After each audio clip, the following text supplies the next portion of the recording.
I live in New Mexico, in a small town, and I'm a college student. It was my last day of my college class before the weekend starts, and everyone was in the classroom just talking about anything they have in mind. A classmate of mine, Sarah, was talking about how she was going elk hunting in the mountains of Ridoso, or Riodoso, and she was excited to go. She began telling us that Ridoso has a lot of Native American history and native reservations. Then my curiosity got the best of me, and I asked, "Have you ever seen a skinwalker in the woods before?" I knew I broke a code, since I had done research on them, and talking about them is a big red flag, because they will turn their attention to you. She responded to me, "They're very real, and I've seen one before out there in the woods." She didn't really talk about it further, so I decided to go home. As I got home, I went to my room to do my homework, and had my window open just a little bit, so the fresh winter breeze can enter my room. I got done with my homework and I took a shower. I closed the window and headed to bed. I woke up around 2 a.m. all of a sudden. As I was laying down in bed just looking up, trying to go back to sleep, I felt like I was being watched. I wanted to get up from my bed to look out my window to see if there was something out there, or if it was just my mind playing tricks on me. But then the unexpected happened. I heard a deep growl coming from the side of my bed, and just by hearing that, I froze in my bed, not wanting to move. I kept thinking to myself, am I dreaming? But I know I was awake, because I remember checking the time on my phone. That's when I started praying in my head, hoping it'll go away. Minutes felt like hours. Once I had the courage to move, I turned on my lamp and everything seemed normal. The next day came, and I tried remembering what happened to me the night before. And I was just lost, confused. I'm trying to figure out if it was part of my dream, but it seemed so real. I'm not sure what it was, but it's a coincidence that I heard something that sounded like a creature beside my bed, right after I mentioned the skinwalker. Either way, this is the last time you ever hear me talk about them again. So consider this a warning. If you're curious about skinwalkers, forget about them. Pray to God. Pray to whoever, to whatever God you may believe in. Because if you're listening to this, you're basically inviting them into your life already. I do apologize in advance. I didn't mention all the recent events that have been happening to me. This is why I'm here typing this instead. So I hope that before you go to sleep tonight, you say a prayer, or else.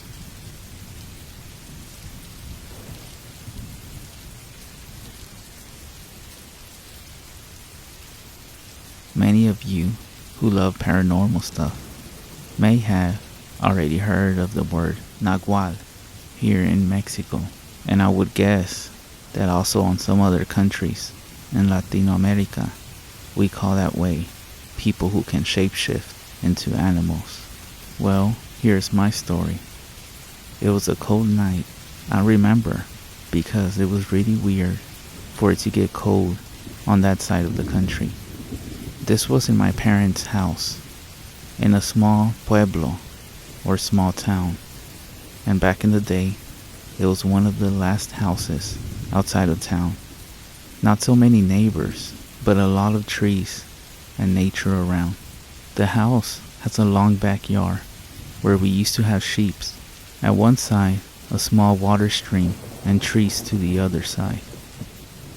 The sheep then started to bleat very loud, something we could call screams.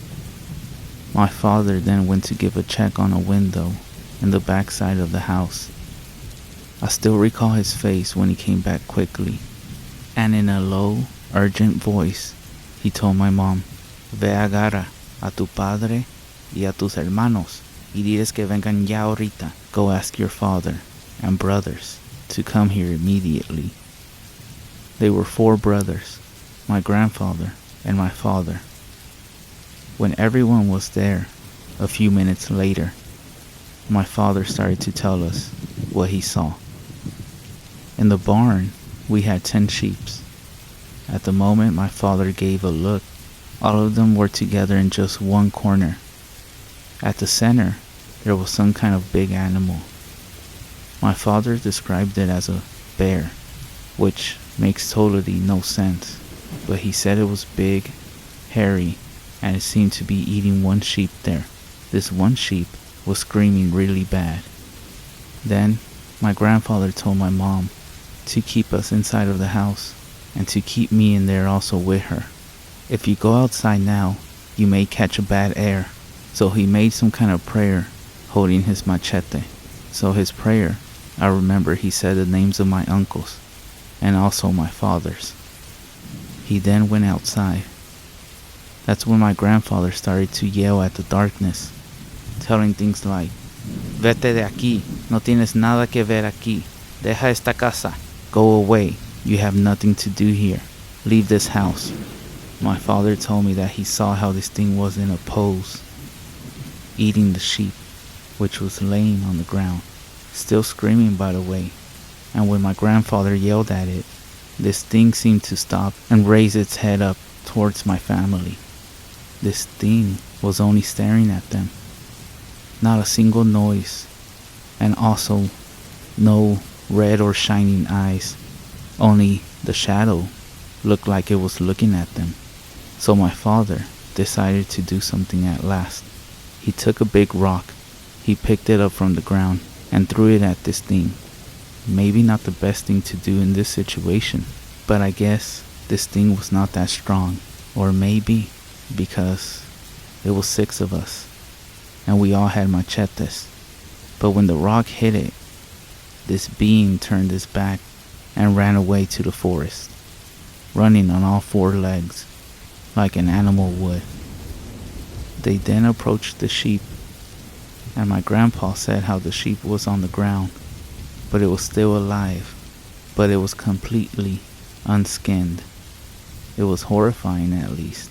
My grandfather then sacrificed it to stop the suffering. After that night, a family friend told us a story about someone new in town that apparently was a nagual. He told us he spoke to that man and he told him to leave the town. Indeed, we never happened to live something similar after that.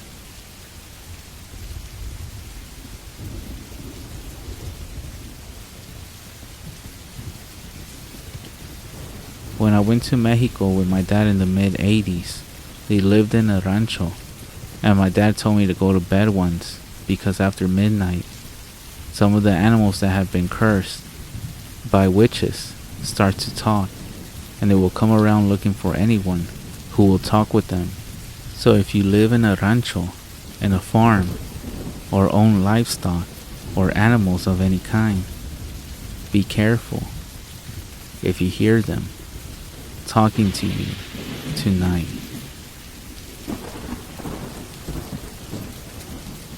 I was on an assignment for the army, making my way up from San Antonio, Texas, to Tacoma, Washington. It was a long drive, and they gave me 6 days to report to my new unit, but I didn't mind. I love road trips. There is nothing like the freedom of exploring the world by yourself. The first day of my journey, I planned to get as much driving in as possible so I could spend a few days in Utah. A sort of mini vacation, you could say. This was January and the days were short, so maximizing the amount of daylight I had was crucial. I got up extra early that morning, carried the last of my bags out to my Corolla, signed out of my old unit, and hit the road at roughly 5 a.m. It was an amazing day. I saw the landscape transform around me as I went further west than I had ever been in my life. From the San Antonio metropolitan area to the savannas of the Edwards Plateau to the pancake flat farmland of the Great Plains region, America's headbasket. Finally, the farms opened up into prairie, and I saw the "Welcome to New Mexico, the land of enchantment" sign. Now I really was in the middle of nowhere. Continuing on US Route 380, I eventually found myself in Roswell. I could have gotten a few more hours of driving in and made it to Albuquerque, but I figured, since I was in no rush, I might as well see what Roswell had to offer. Who knows if I would get a chance to visit again. As a fan of the strange, dark, and mysterious, as Mr. Baldwin would say, I took a self-guided tour of the shops and attractions. The next day, I continued to Albuquerque, then westward on Interstate 40. By the time I reached Gallup and started northbound on US Route 491, I still had 2 hours of driving left before crossing the border into Colorado, and another 45 minutes before I would get to Cortez, my planned stop for the night. However, my daylight was already running out, as sunset was at 6 p.m. I got Starbucks and refreshed myself for the final stretch. It was supposed to be easy, just a straight shot, but looking back on it now, I figured that had I decided to stop in Albuquerque instead of Roswell the night previous, I would have already been in Colorado by now, and possibly be making my way into Utah. I would have saved myself from what was waiting for me on that desolated highway. Route 491 stretched far into the Navajo Nation. On either side of me were endless expanses of prairie bookended by dark indigo mountains on the horizon. To my left, the sky glowed a faint orange-purple, the light slowly dying down, like embers in a fire, until finally plunging the land into darkness. Every now and then, I would see the forlorn headlights of another car passing by, which gave me a bit of relief that I wasn't alone. I also had my road trip playlist on to keep me company, and call me ironic, but Hotel California was playing. After passing the small, lonely town of Newcomb, the next piece of civilization would be Shiprock. However, between the two was a 36-mile stretch of absolute nothingness, an abyss I had to cross, and I was not ready for what I was about to witness. After several miles, and having not seen another car on the road, I saw something strange emerge from the horizon, barely lit by the moonlight. I thought it was a road sign at first. Then, as I came closer, I realized it was a person walking on the shoulder of the road, heading in my direction. I squinted, trying my hardest to focus on the figure. In the darkness, I could tell they were wearing a poncho of some sort, with long, black hair flowing down past their chest. Who could be walking out here, all alone, at night, I thought. Whoever it was, they had no lights, no reflectors, no strobes of any kind to signal to passing vehicles that they were there. And they walked on the pavement, dangerously close to oncoming traffic. I pulled to the left a bit, giving them a wide berth. Suddenly, my stereo cut out, as if I had turned it off. The screen went completely dark, and my phone disconnected from Bluetooth. While this was unusual, it did happen from time to time, so I thought nothing of it. As I approached, I saw the person raise their right arm as if to flag me down and hitch a ride. No, no, no, no, no, I thought. There's no way that's happening, buddy. As my headlights swept by, I realized it was a man, dressed in a button-up shirt, a poncho, jeans, and cowboy boots. His large belt buckle glinted as the lights passed him, but in that split second, I realized with shock that not only were his eyes painfully wide open, but they seemed to be tracking me. Somehow, he was able to see me through the glare of my headlights and look me dead in the eyes, not breaking contact until I passed. I was shaken for a bit, but my nerves gradually subsided. My stereo turned back on, and my music continued playing. I brushed everything off as simply my imagination. The darkness and the shadows playing tricks on my mind. Besides, the man was behind me. I figured he must have been drunk. Indian reservations, sadly, had high rates of alcoholism. I looked in my rear view mirror, and he was gone. I couldn't see him. Maybe he's too far behind me? No, that couldn't be. It must be too dark. Maybe. I drove on, trying to figure out what just happened, but at the same time, forcing myself not to think about it. Just when I thought I had moved on, I saw another shape in the distance. Getting closer, I realized it was another figure. Another person walking alone at night? There's no way. They walked along the shoulder of the road, swaying back and forth. Slowly, I could make out that this person. Then, I saw what looked like long black hair reaching down past the chest. No, there's no way. It was a man, the same man. But how? The man raised his arm again, trying to flag me down. What does this guy want? I kept up my pace, with no intention of stopping for any reason. Just like last time, my stereo turned off again. Suddenly, the man leaped out into the road, arms waving frantically. I swerved into the left lane, narrowly avoiding him. In my headlights, I noticed he had the same wide-eyed look, his gaze locked into mine. I also saw that his clothes did not look as they did on the first encounter. Once they were clean, if not well worn, but now they were soiled and tattered, rags barely hanging onto his withered frame.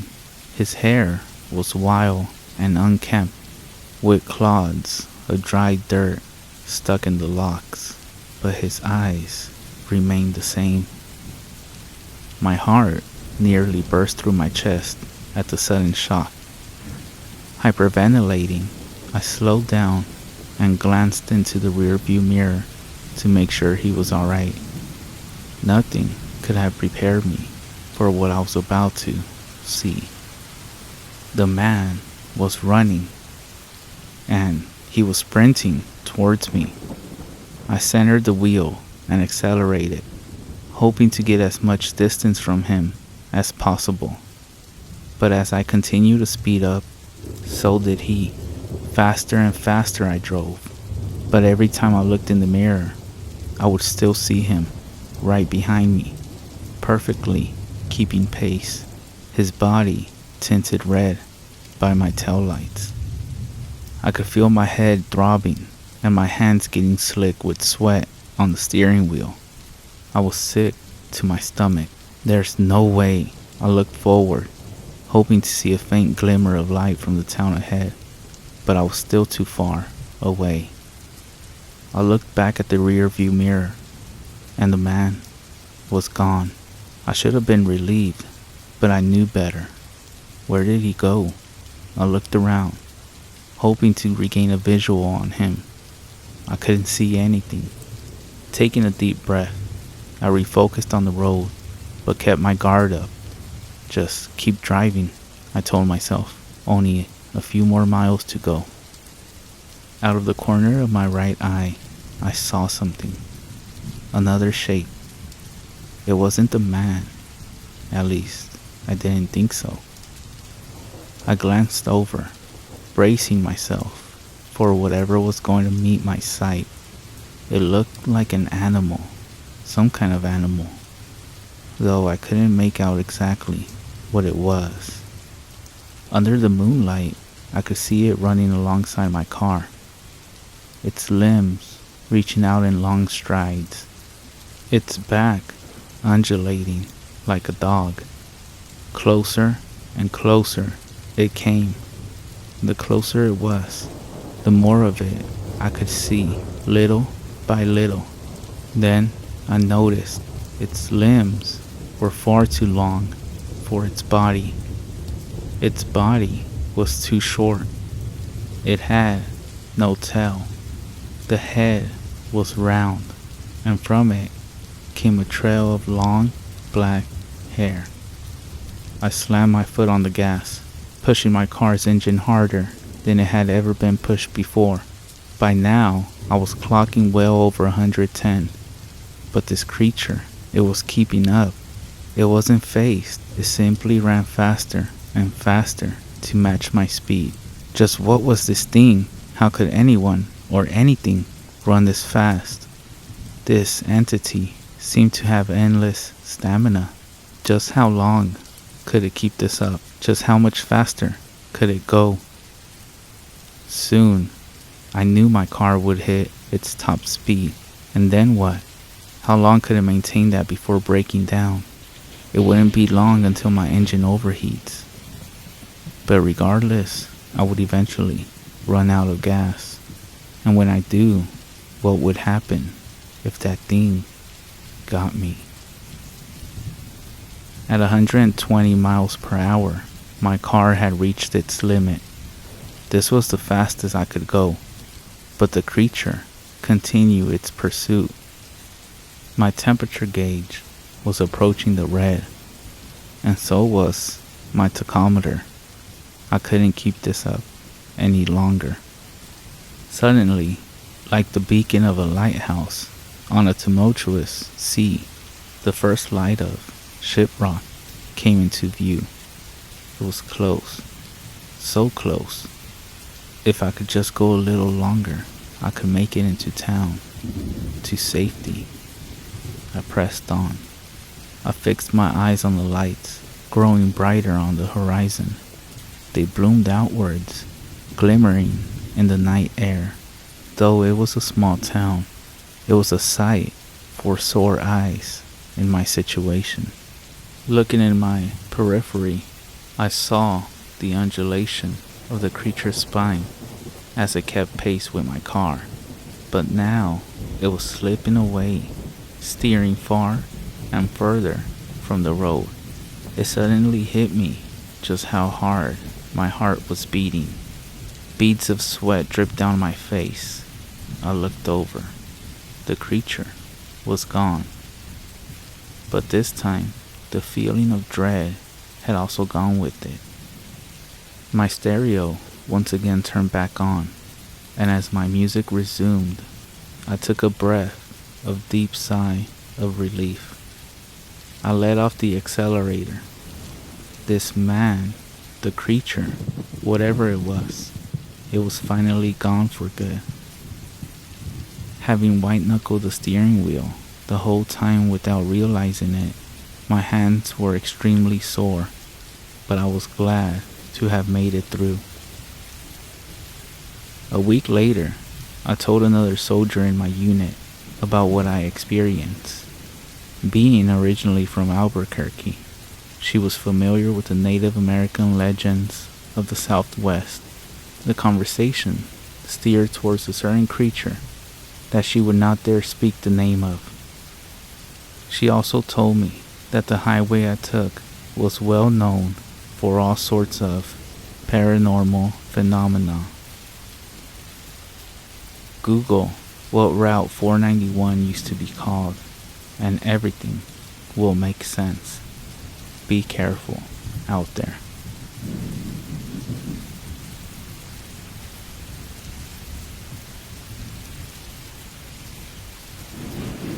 I'll start off with my personal story. There's a cryptid known as the Greer Island Goatman. This creature is said to roam Greer Island and the surrounding area near Lake Ward.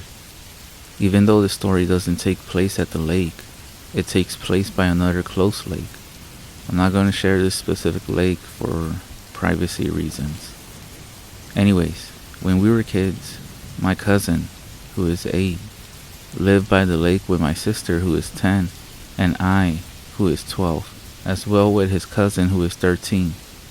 We're invited over for the weekend. When we were over, we heard strange noises during the night, similar to an elk bugle. This was the loudest when my uncle drove us through the woodland on the shore. One night, when staying up playing Animal Crossing around 2012, we heard these noises, and we decided to look out the window to see a gray, hairy, humanoid figure with horns standing on his neighbor's roof. Needless to say, this was the most terrified I ever been. After this, we just hid in this room, closed all windows and blinds.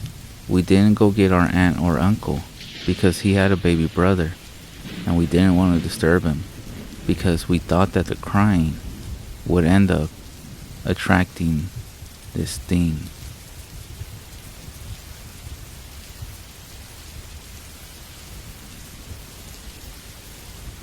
I was out camping, hunting in October when it got dark, so I crawled into my tent for the night. I woke up to just one corner of my tent rattling, as if someone had tied their dog's leash to it and threw a stick. I first thought it was the wind, but the rest of the tent would be rattling too. I had deer come up and kick my tent before, so I figured that's what was going on.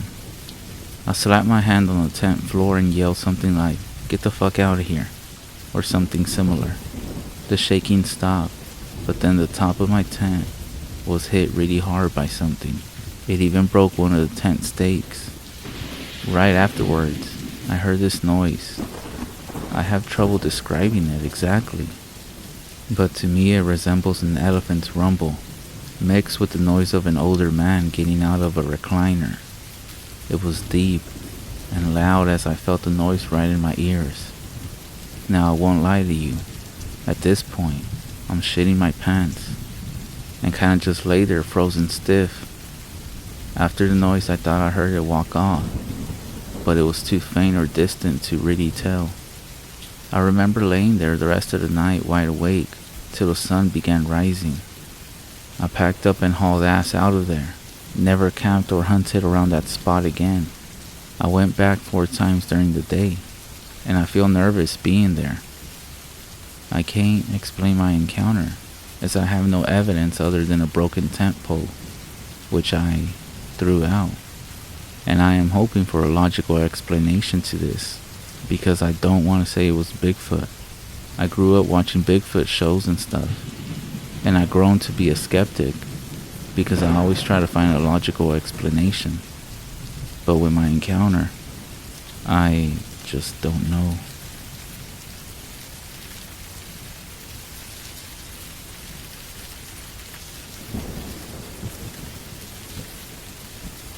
I grew up in southeast Utah, near the Navajo native reservation.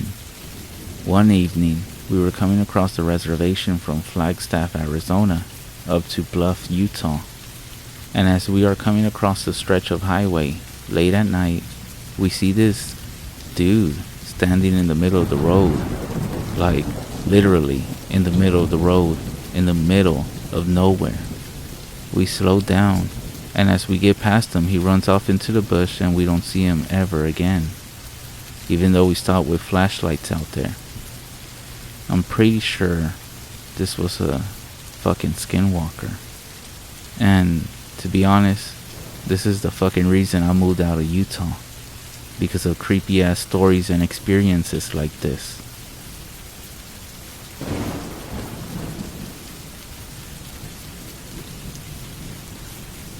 I don't know if it was a Wendigo or skinwalker, but I was on a contract hunt and decided to track through the night.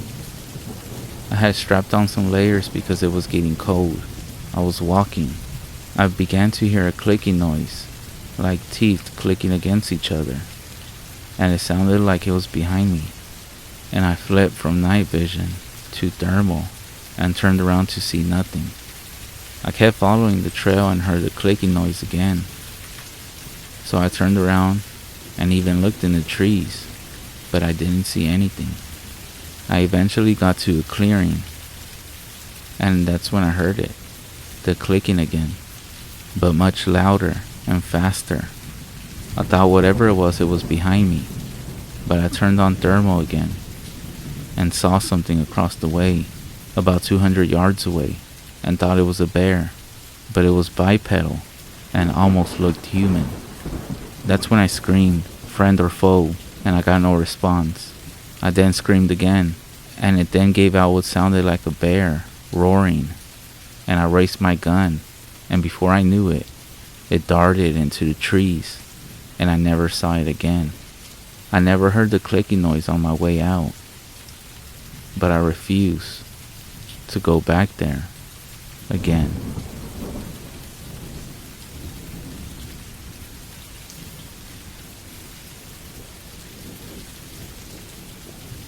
I heard of skinwalkers before, but I always assumed they were the Native American version of werewolves, so I never gave them much thought.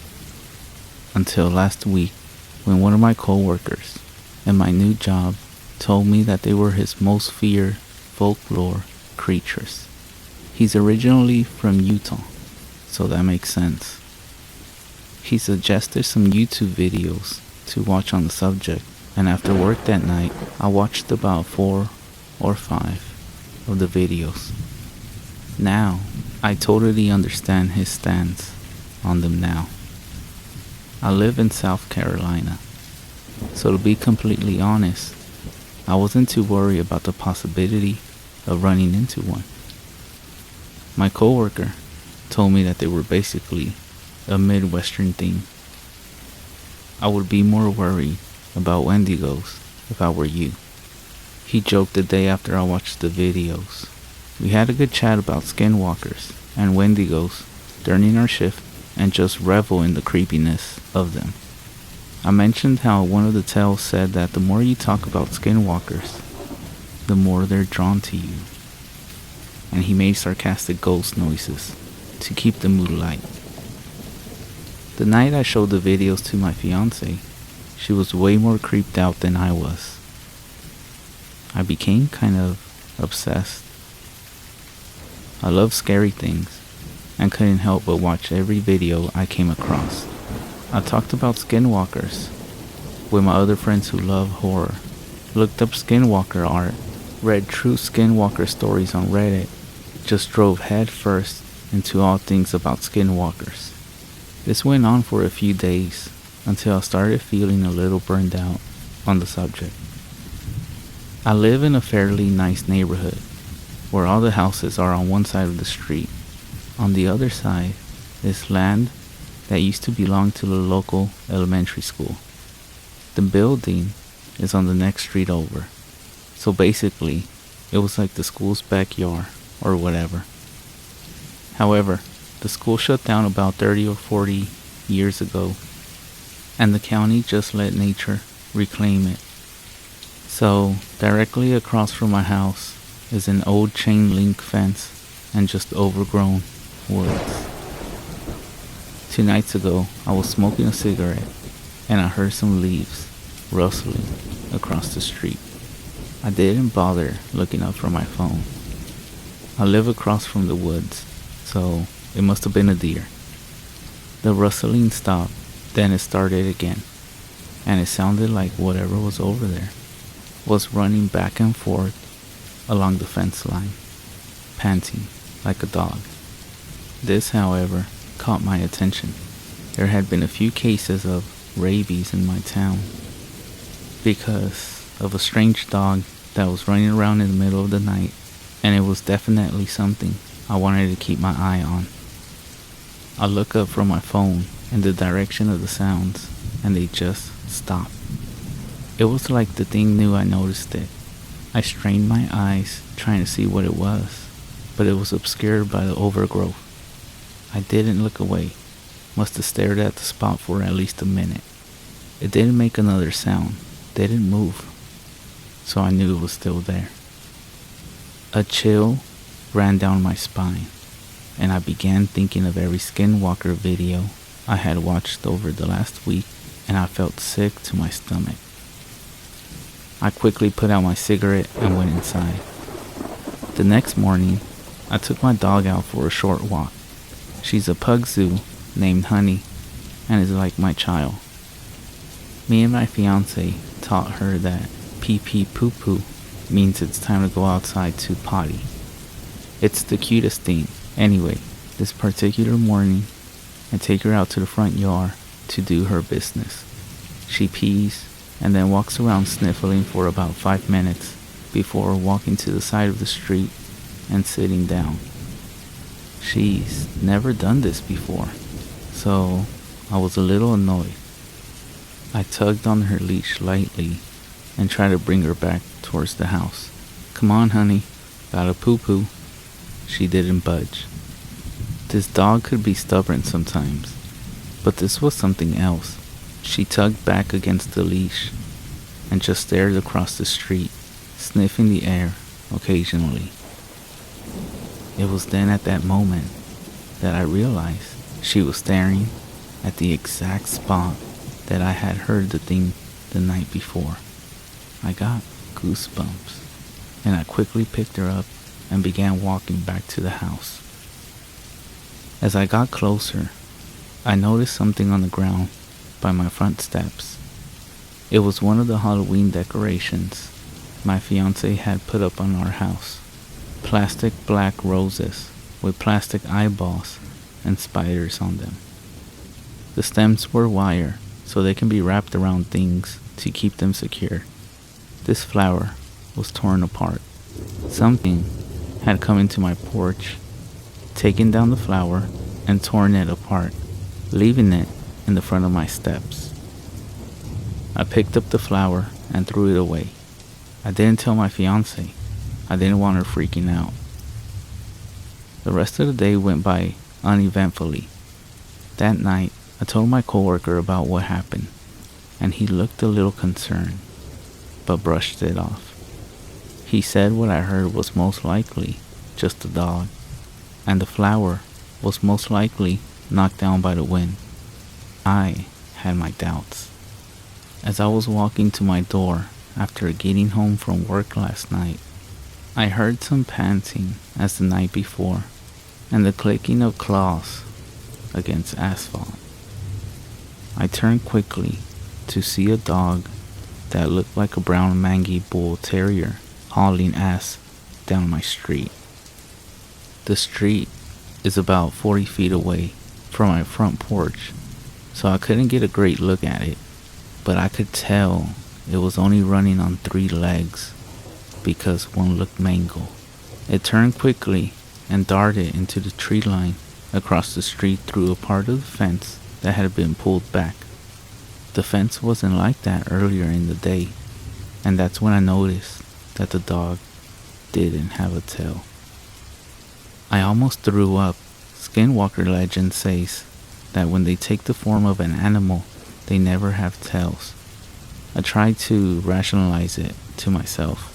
Maybe it just had a stub tail that I missed because it was running. However, I immediately went inside. My fiance was sitting on the couch petting Honey.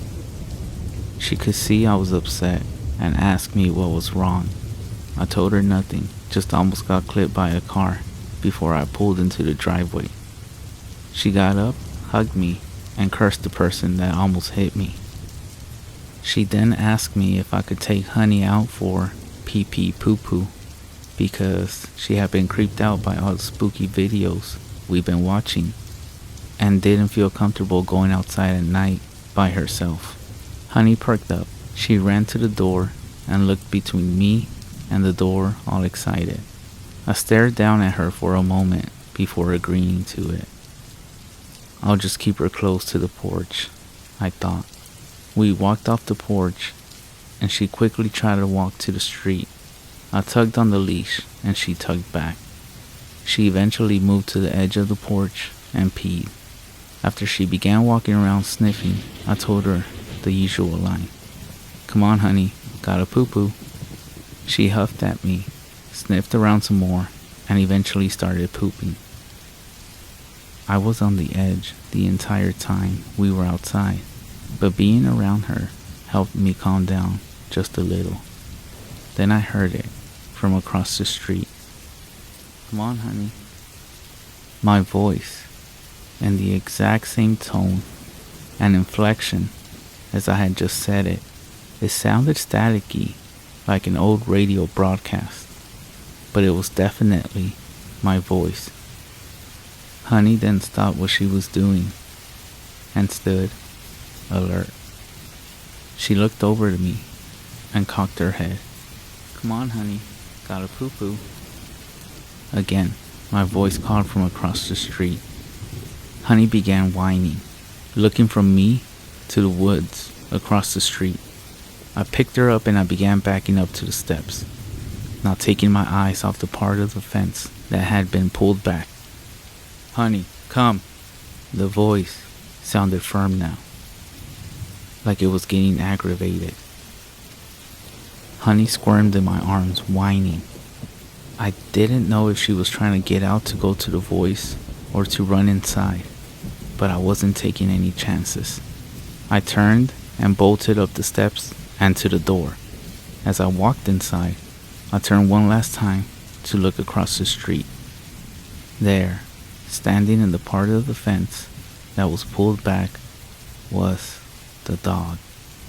Its eyes were glowing a dull orange, and it had its teeth bared. The face was all wrong, like someone had taken a distortion tool and just dragged around random features. Once again, I didn't tell my fiancé.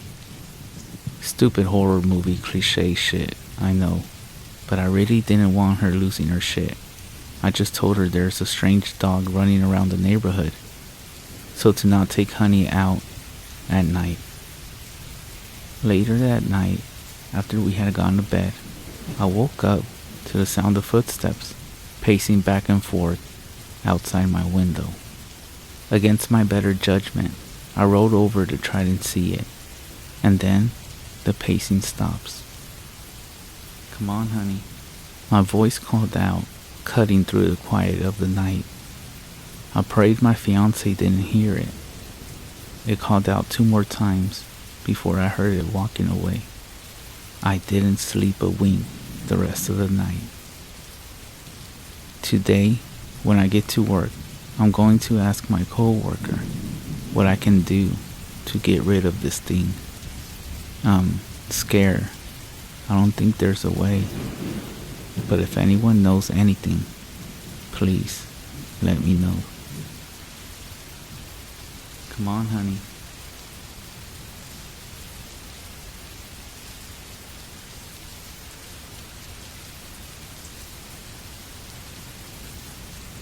This incident took place when I was 17. I was with my family. We were going through the mountains near Window Rock, Arizona. It was late at night, and all around us as we drove was darkness and tall trees. We were in a pickup truck. I was sitting in the front with my sister and her husband, who was driving. My 2 brothers and cousin were sitting back in the bed. All of a sudden, this thing or creature runs out in front of us and across the headlights. At the moment, I thought it was a deer. My brother-in-law, Eddie, said it was a coyote. It happened so fast, but just in case, we do say a prayer. After a few minutes, we soon forgot about it, driving along and talking. When up in front of us, there, just standing in the middle of the county road, are 4 more coyotes. Now, I've seen a lot of coyotes out where we live, but rarely do we see them more than 2 at a time, and even less sitting in the road. Eddie slows the truck, but they stay right there almost as if they're daring him. Then, when it looks like he's going to have to stop or hit them, they walk away towards the shoulder and disappear into the trees. Eddie then makes a remark that something spooky is going on, and he wants to get home as soon as possible. But my sister tells him better safe than sorry, and not to go too fast. Now, the only thing worse to us Navajos than coyotes appearing out of nowhere is the hoot of the owl. Well, most of the time it's no big deal. Just odd-looking birds hunting for mice. When you hear them the way we did, something's not right. It could mean that someone close to you is in danger. The fact is, if they are hunting, they are most likely quiet. Anyways, we start hearing these owl hoots, one after the other, as if they are calling ahead, alerting some dark entity that we are on our way. More curious than that, there were 6 of us in that truck, and I know I counted 6 hoots. The turnoff from the county road is a dirt road, and it is less than 10 minutes from our house. Eddie is driving along, going a little faster than my sister is comfortable with. Looking back over my shoulder, I can see the rest of them there in the bed, bouncing and sliding around a little bit. Only a minute or 2 down the road, we can see the lights from the houses, still in the distance, but close enough where we're all feeling better about things. But before we get there, Eddie slams on the brakes and yanks the truck to the left. I see something big and black and definitely upright right in front of us. Despite Eddie's efforts, the truck runs right into it.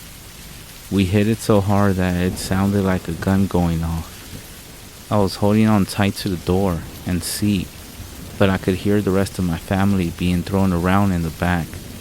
They were screaming and cursing. Eddie then managed to get control of the vehicle pretty fast. When it stopped, I jumped out to make sure my 2 brothers and my cousin were okay. They were only banged up a little bit, which is more than I can say for the pickup. The whole nose was totaled.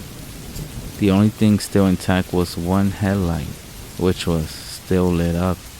As we're standing around the truck, we're all looking to the right of the road, where less than 6 feet away is this 6-foot-high chain link fence that runs along the shoulder in both directions as far as the eye can see. The woods beyond the fence go all the way back into the hills. The point is that there is no way that whatever we hit took off in that direction, or even came at us from that way. Basically, it came out of nowhere, as if it loomed up from the surface of the road itself, or dropped down out of the sky. Meanwhile, Eddie was taking a closer look at the damage. It was, after all, his truck. He noticed that there was some skin, hair, and blood on what remained of the grill, along the lip of the hood, and even by the light fixture that was broken. Convinced that whatever it was hurt and possibly crumpled up nearby. We looked around up and down the road and off to the shoulder to the left, but we found nothing.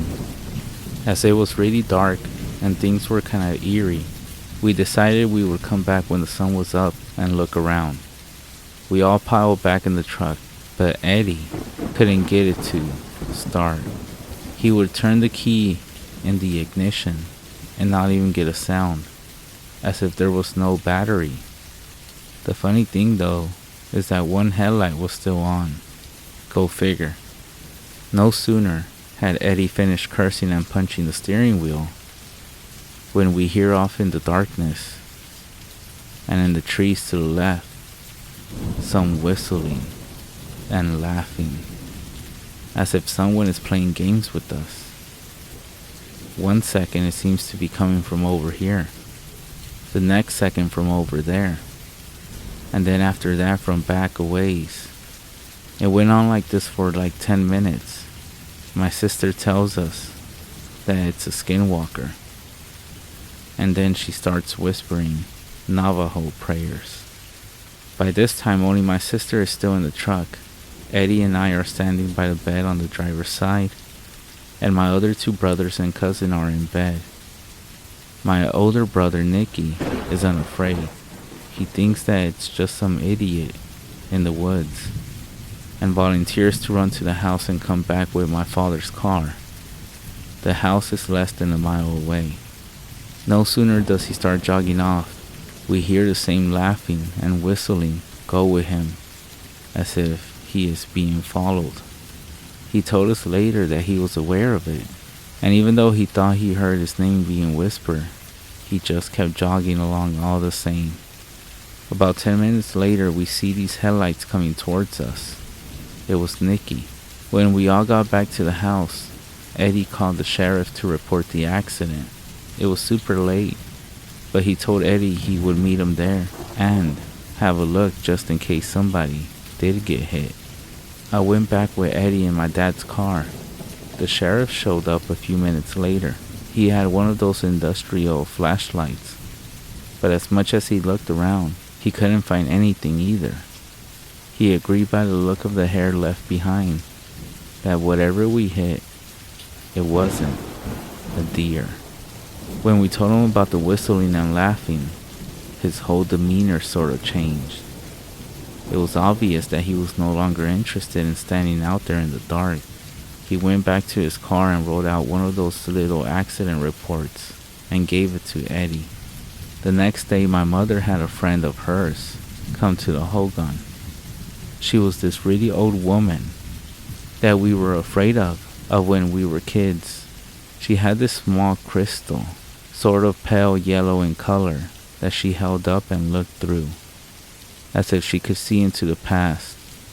She told my mother there was a fierce battle of wills between a local medicine man and a skinwalker last night, and that if it wasn't for the medicine man distracting the skinwalker, all 6 of us would have died when the truck went out of control and hit the trees.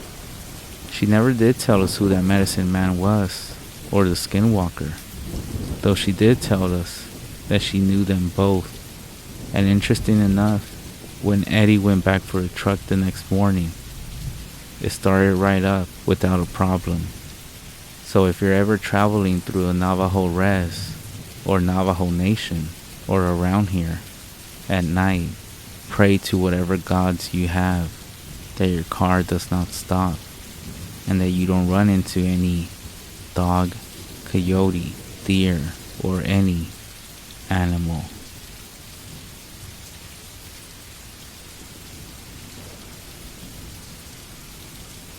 This encounter takes place in Chinle, Arizona, at our house. The 5 of us, a school friend, 2 cousins, my sister and I, were all in high school at the time. We were hanging out and everyone decided to spend the night because it was the middle of the summer and it was so hot. We set up our folks' van and my older brother's pickup truck so we could sleep outside where there was at least a bit of a breeze. We spent most of the earlier part of the night doing what teenagers do, including a little smoke, if you know what I mean, and also a couple of beers. Sometime after midnight, the 3 girls decided to call it a night and climbed into the bed of the pickup truck. My friend and I stayed out on the porch for another hour or so before heading to the van. We must have dozed off soon afterwards. According to my sister, she's a year younger than me. She is still awake, just lying there and looking up at the stars. The sky out here is really clear at night. There are stars everywhere. When out of nowhere, the neighbor's dogs from across the dry bed start to bark, which around here means that the local wildlife is out and about. My sister says she is listening between the sounds of the dogs to see if she can hear what's out there. Black against black, she suddenly sees this figure crouched on the roof of the pickup and staring down at her. She becomes absolutely frozen, partially out of fear and partially through no will of her own. She wants to scream, or at least say something, but she can't find her voice. It's as if she's gasping for air, but without making any noise, and as if her lungs just won't fill. Just then, our younger cousin wakes up.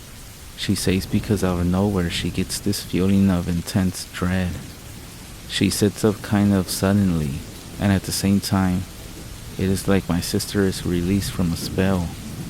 The air rushes into her lungs, and she lets out a scream, pointing to the top of the truck. But whatever it was is now gone. All three girls are now wide awake and panicking. They jump out of the back of the pickup and make for the house where my parents are sound asleep. My friend and I, totally oblivious to the excitement and somewhat under the influence, remain blissfully unconscious. Inside the house, my sister tells the other girls what she saw, or at least thinks she saw. At first they're all scared, but then they just start laughing. Then they become brave. My sister grabs a flashlight from the kitchen drawer, and the three of them venture out into the dark yard. They come off the porch and paint the front of the property with the beam of the flashlight.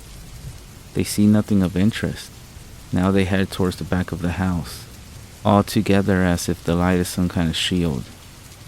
As the beam moves across the open yard, and then to the hill of the back of the property, they see this figure, moving quickly and steady, but in an awkward way, as if it has a new pair of shoes, making its way to the top.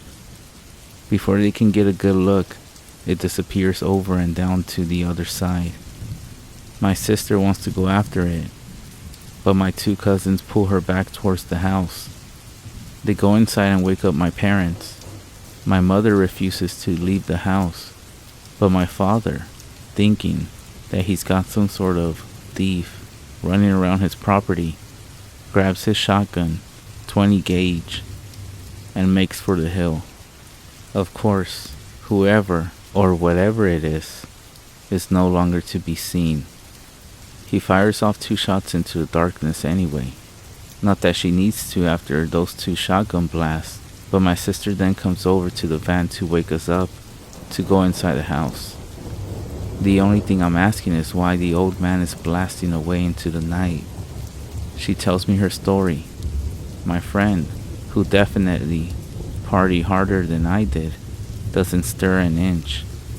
I told my sister I'm staying where I am, so the 3 girls decide they too are staying outside and set up watch. All 3 girls promise they won't fall asleep. Nevertheless, the 2 cousins are soon nodded out, and my sister is again alone with the stars. She says it's no more than 20 minutes, if even that many, when she hears what sounds like someone talking to themselves in Navajo. But it's old Navajo, and she doesn't know what's being said. The sound is coming from back by the hill. My sister wakes up the other 2 girls, and they run back up to the house.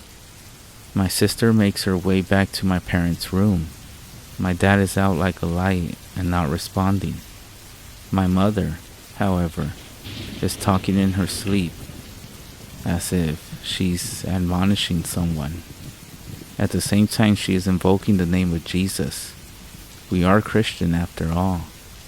The next morning, my sister is asking her if she remembers any of it. My mother recalls having a dream in which something dark and menacing is outside the door trying to find its way in. She has no doubt it was evil, but she says that the prayer she did made it go away.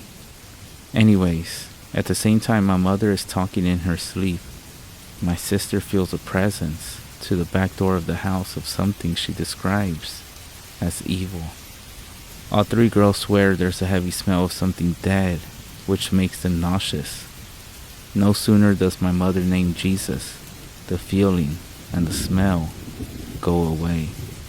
When morning comes and the sun is up high and bright, the 3 girls and my mother go outside and have a look around. There, Up on the hill is a spot in the high grass that's all flat, as if something was sitting there. But there are no trails, tracks, or footprints of any kind. As they all come back to the house, my sister leaves the group and goes to the pickup where she left her sandals. She finds upon one of them a clump of long black hair, frizzy and tangled. All of the girls, including my mother, have dark hair, but none of them like that clump. She shows it to my mother, who tells her to immediately throw it into the fire of the stove.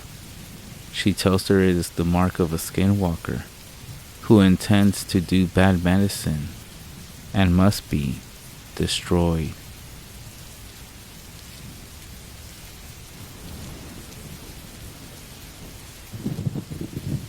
A woman living in White River, Arizona, comes home late at night from running an errand. She pulls up her driveway, gets out of the vehicle, and using her keychain, opens the garage door. Just as it's going up, she hears something run up at her back. As she turns, she sees this dark, shadowy figure slip in behind her husband's truck, which is in the driveway and to her left. The only thing that she sees is that it has patches of short, scraggly hair, and the feet that she saw don't look like they belong to anything that's human. She runs into the garage and into the house, screaming for her husband. He comes out the house and checks all around, but he finds nothing. He does tease her a bit and tells her that she shouldn't let her imagination get the better of her. However, only minutes later, a friend who the husband is expecting arrives. He's all excited and somewhat upset. He explains that as he was coming towards the house, some two-legged creature, he says it looked like a skinny bear, only really scraggly and skinny, with its mouth and teeth exposed, almost like it was drunk. It came stumbling out of the trees and straight into the side of his SUV. He slammed on his brakes, but when he got out to look, there was nothing on the road or off to the shoulder. The two then go out to have a look at the SUV, and sure enough, there's a small dent and some black hair stuck to the rear fender on the driver's side, and some hair in the bumper, but there's no blood.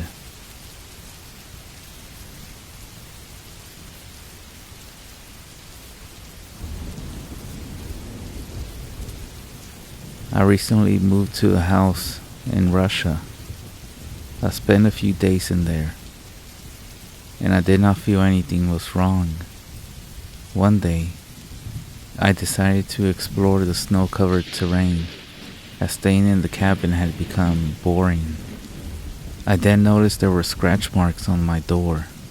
They seemed very strong and prominent, yet I thought of it as some effect of the weather.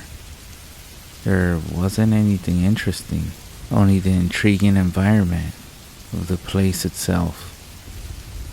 I soon discovered a pile of bones scattered across the snow.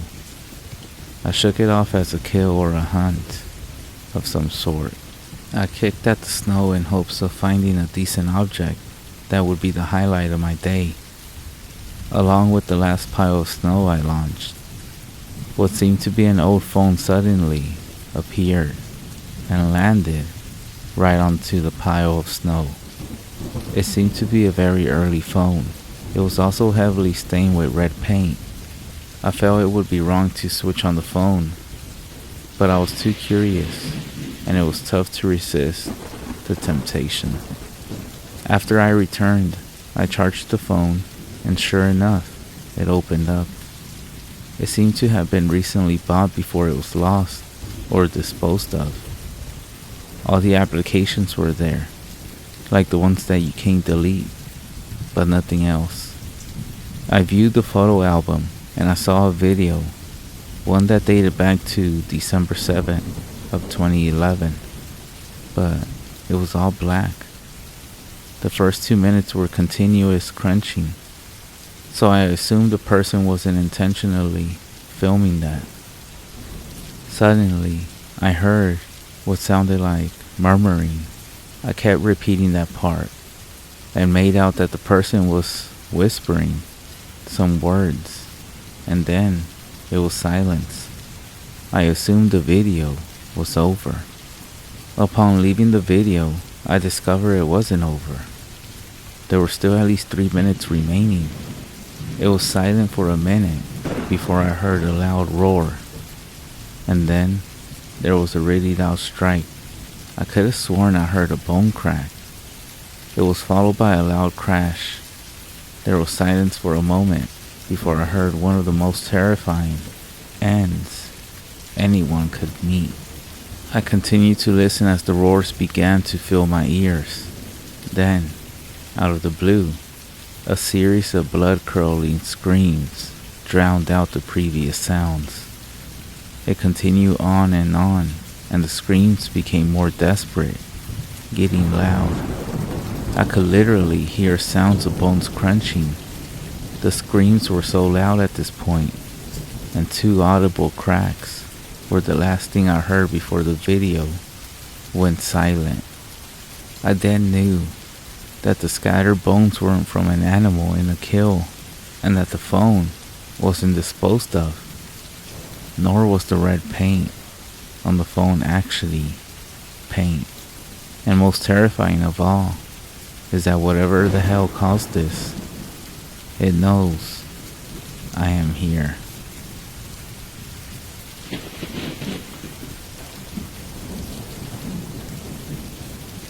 To give you a little more insight about me, this story happened when I was 14 years old.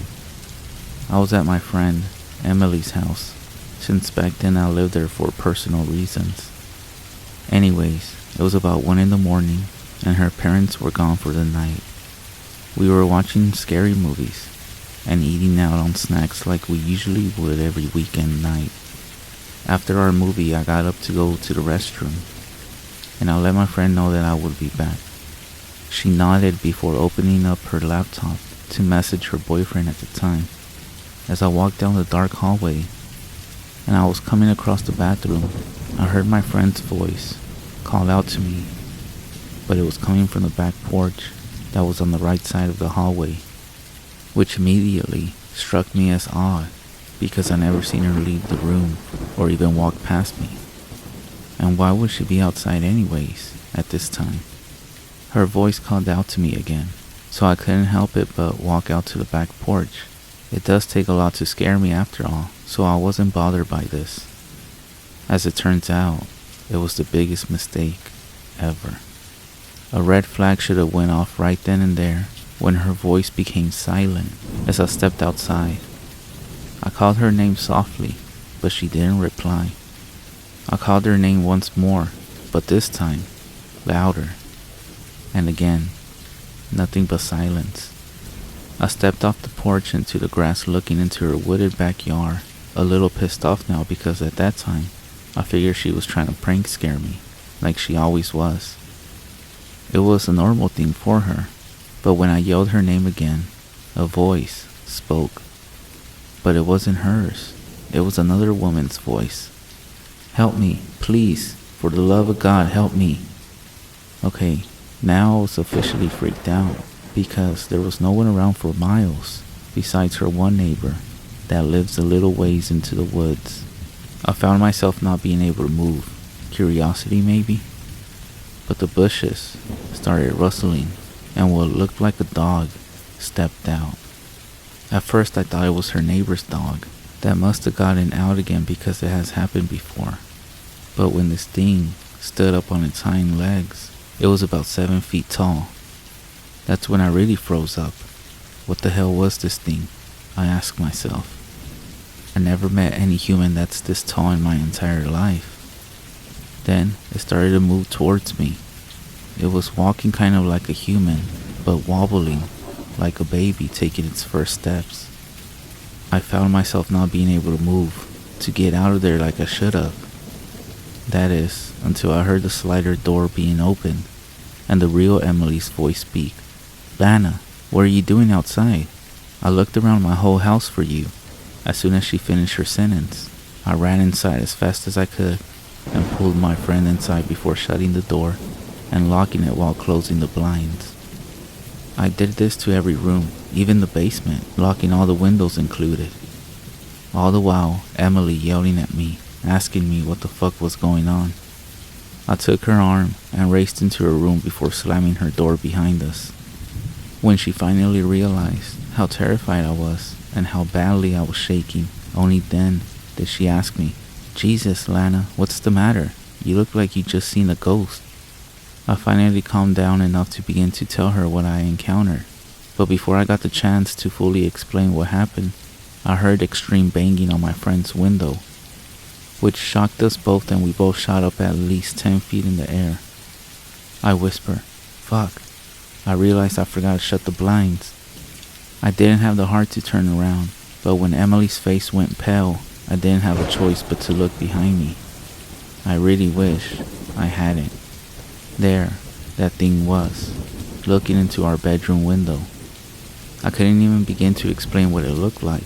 All I can come up with is that its body was twisted like someone that had just been in a freakish car accident, and it had fur, lots of it, and the eyes glowed much like a cat.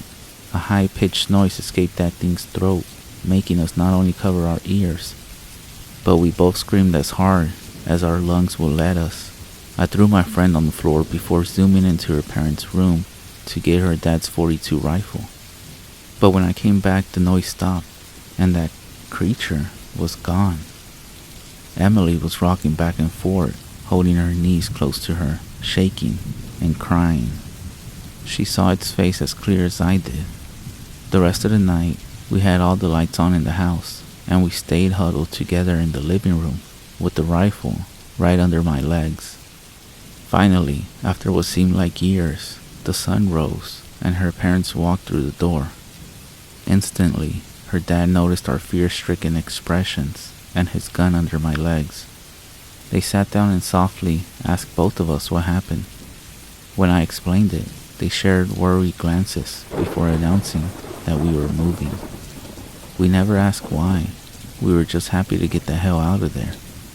We moved that exact day to my family's vacation home in a very populated city with little to no trees.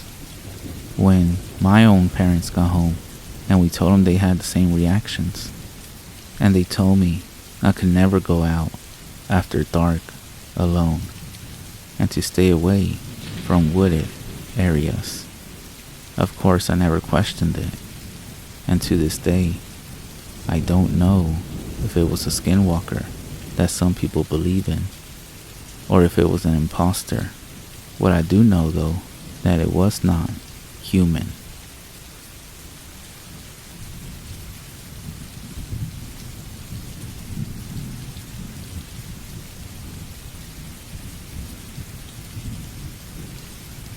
Growing up in San Antonio, I was always fascinated by the local urban legends and ghost stories, even going as far as visiting a few of the haunted sites where some of the rumored specters live. If you ever lived in South Texas, you know about many of them yourself. Here, I will post any experience and any account of my friends and acquaintances that have experienced any of these legends. I started elementary school in 1980 at Westward Terrace in San Antonio, Texas. All throughout my school days, I heard many local legends. Now, the way I heard it, back in the 50s, a young woman had been in a fire. My wife says she heard the donkey lady had lost 2 children in that fire, and her husband is actually the one who started the fire. She was left horribly disfigured. It was said that when her face healed, all the skin had something of a droopy, baggy appearance. Her fingers had all fused together, leaving dark stumps or hooves. Disfigured and totally insane, she stayed mostly in the areas of Bexar County and brought terror among anyone who approached her. As children, when we could stay out late on summer nights. We would all describe what we thought she looked like. We were absolutely positive she waited in the darkness for us to separate so she could pounce on a lone victim, ripping and chewing. You get the idea. Most of the donkey lady stories have faded into memory, but one was a little harder to shake. One of my best friends told me about a cousin who was with his father and brother on a weekend outing. They were going to camp and do a little fishing in a county park. The group pulled up to a weed-infested area off a dirt road and began to make camp. The two boys had the task of unloading the pickup truck while the father found a suitable spot for the tent.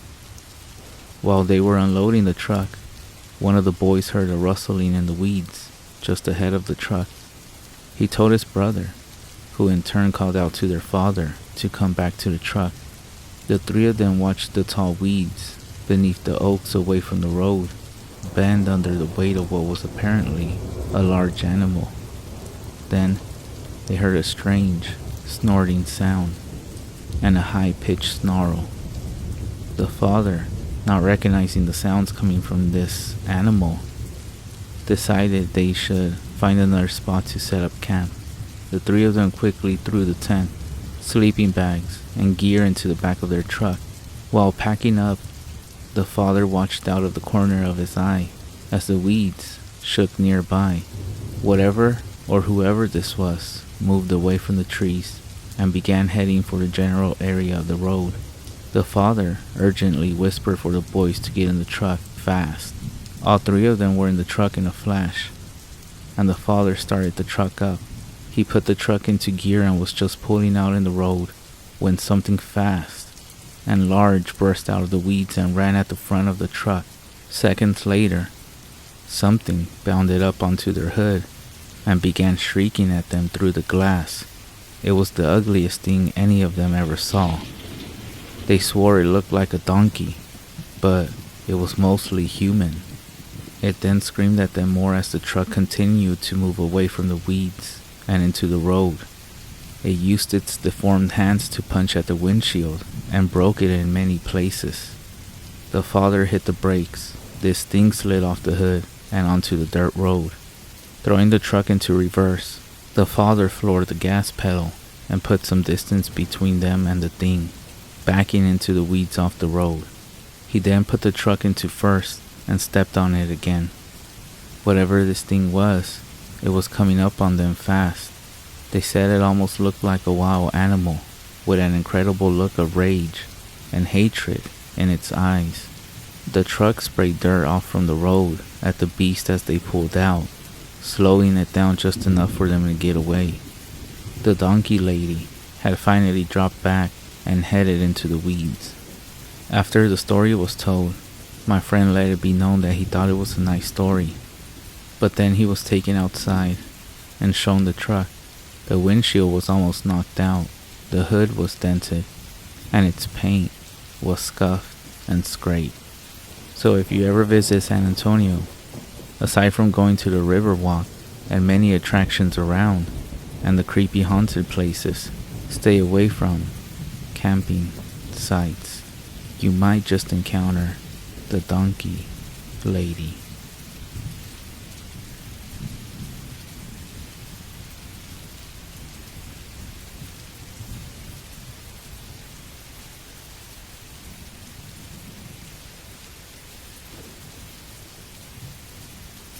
Okay, so I've been a skeptic of creepy paranormal things my entire life. I have never believed in that type of stuff, but the things I have heard, witnessed, at my grandparents' farm shakes me to my core. My grandparents own a large plot of land in central Missouri, and they have owned that land for around 40 years. I've been to that farm over 10 times, and every time I go, I always get this terrifying feeling that something is watching me. Like, there's always something behind my back. I have also had many strange encounters there that are downright bizarre. My first encounter with whatever the hell this thing was when I was around the age of 7 or 9. I'm currently 14. We had brought our dog named Spot to that farm. He was a silver lab who I loved dearly. I was exploring the forest behind the house, just enjoying the summer breeze, when my dog started growling. A deep, sinister growl that I had never heard him make. I turned around quickly to see what he was growling at, but I couldn't see anything but forest among more forest. While my eyes were scanning the area of where my dog was growling, some animal shot out of the brush so fast I could barely see what it was, and before I knew it, it was gone.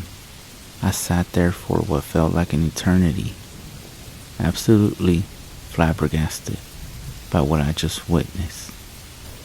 From what I could see of it, it looked like a coyote, but the speed at which it moved was absolutely insane. It moved like at 90 miles an hour and made almost no noise. But the most creepy part was that the place it jumped out of didn't even make an imprint of where it was laying. And from where I viewed it jumping up, I should have been able to easily see where it was hiding. Shocked by what I witnessed, I just decided that was enough and went back inside the house. My second encounter happened when I was around 10. I was visiting the place, and like usual, I was getting the feeling I was being watched. That first day was normal, and nothing really creepy happened. I was just spending quality time with family. But when night came, that's when shit started happening. I was trying to sleep in the twin bed that was shared by my mom's brother when he used to live there. That's when I heard tapping. Not tiny little taps, but loud tap, almost like it was banging. It was coming from the direction of the window. I slowly sat up and looked at the window, but there was nothing. So I assumed it was just some animal or something like that. 5 minutes passed and no tapping, and I was drifting off to sleep when, this time, not a tap, a slam, a loud slam directly into the window. I'm not talking about like a hit. It sounded as if something absolutely massive hit the window. I shot up so quickly, I nearly passed out. I decided enough was enough and grabbed the flashlight in the drawer and shined it out the window. Nothing. 10 seconds passed. Nothing. I was about to go crawl into my mom's bed when I heard it. A screech. A screech that was not achievable by any human. So loud it pierced the quiet, peaceful summer night. I can't put into words what that sound sounded like, but it was dark and horrible, and I still remember it to this day. I froze, unable to move muscle. I was so scared. I was sitting there still as a statue, petrified by what I heard. That's when my instincts kicked in, and they told me to run into my mom's room, which I did. For some reason, I didn't wake her up. I just cuddled up next to her and didn't sleep the entire night. All I could think of was that sound, that horrific, terrible, bloody screech. My next encounter was when I was around the age of 13. I was back at my grandparents', just enjoying my time, like I always do, and my grandpa suggested that we go deer watching. I agreed because I had been doing this since as long as I could remember. And it was never an issue, and it was extremely fun. So we took the Polaris, and we went around 6 to 7 p.m. to look for deer. we decided to go into the most eastern pasture, because that's usually where we spotted the most deer. 30 minutes passed, and we had seen a few deer, but not as much as we usually do. But then, this is where the shit begins. I get that feeling again, that dreadful feeling that something is there, in the shadows, watching me. But this time, it's a lot more intense. Like if it's right up behind me, but when I look, it's never there. But this time, it appears that my grandpa feels the same presence as me too. And just to let you all know, my grandpa is a very laid-back individual, always joking and having a laugh. The only time I've seen him be very serious is when my great uncle died a couple of years ago. So when I started feeling that I'm being watched, my grandpa goes from a happy and laid-back expression to very serious and alert. He gripped the wheel so tight, his knuckles turned white, and he was just looking around like to make sure something wasn't following us. He then made a massive U-turn out of nowhere and started heading back to the house. I asked him, "What are you doing?" And he replied with, "We're heading back to the house." The tone of his voice was cold, like he had witnessed someone being murdered. At this point, he was gripping the wheel even harder and was absolutely going pedal to the metal full speed back to the house. I decided not to ask any questions until we got back to the house, which we did in no time at all. Once we were there, he rushed me into the house, checking his back to make sure something wasn't there. When we were inside, he closed and locked the door tight. His behavior was very alarming, and it really shocked me to my core. I then decided that all of the stuff I had witnessed was enough, and I only asked him one question: "What the hell is going on here?" When I said that, he looked at me and gave me a cold expression and said, "I have some things I need to explain to you." We then sat down for 30 minutes, and he explained that whatever this thing was, it was living on his property, and it has been here since the day he moved in, and he and my mother experienced the same thing that was happening to me the very first few years of living here. He explained that he has seen whatever this thing is, and it doesn't like new visitors. He told me about all the things he had witnessed and experienced, and they seemed to have been very pretty similar to what was happening to me. He told me that he knew this was going to happen to me, and that he was always watching to make sure I never got hurt, because he knew this creature better than anyone else. We talked some more, but all of it was the same. It was now late, and he decided that I couldn't sleep alone, so he had me sleep with my mom. We promptly left the next morning. I have not been back since that day. This last encounter isn't really an encounter. Two things have happened at my grandparents' farm. Recently, we brought my sister's horse to the farm. The first night for the horse was hell. My sister's horse has always been very friendly and not shy, but the first night of my sister's horse being at the farm was bizarre. The next morning, my grandpa woke up and was doing his usual chores and went to go feed the horse. He noticed that the horse was acting very weird, extremely shy and timid, but when he took a better look, he was shocked. The horse had 3 10-inch gashes down its side, like something had clawed at it. It was ruled out that the horse ran into the fence, but I think otherwise. Also, around the same time, my grandparents adopted a dog and named it Panda. Panda was a Jack Russell Terrier who was 2 months of age. 5 days later, He was found dead, with deep puncture wounds on his body, and with his neck slashed up. They said it was a bobcat or mountain lion, but I also think otherwise.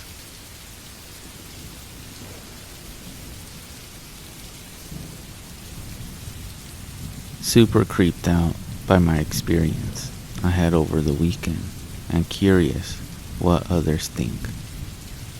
I was driving through a rural part of North California, 30 miles from the nearest town. As I was driving down the road, a deer ran out in front of my car. I had no reaction time, and I hit it at 55 miles per hour. It ripped my bumper off, and the bumper was dragging under my car. I pulled over and called my dad for help. I then get out to look for a deer in the road. I know it was dead because there was blood sprayed all over my vehicle, and I hit it square on. I walked around 20 to 30 yards away, and I got an overwhelming sense of being watched. I couldn't find the deer, so I turned and speed walked back to my car. It was around 7 p.m. and it was extremely dark. No other vehicles were driving by, no street lights, and barely any cell service. My dad was over an hour away, so I called a friend who lived a little closer, and he started on his way to me. While I sat in the car playing on my phone, I began to hear whistling and murmurs outside my car. I got chills, and the hair on my arms and neck stood up. There was one house to my right, but I didn't see any vehicles in the driveway or people moving around inside. I was on the side of the road by myself for 45 minutes and would occasionally hear these noises. I'm not sure what or who it was, but if anyone has any ideas, I would love to hear. I'm freaked out, and I'm now scared of being outside in the dark by myself. Thanks.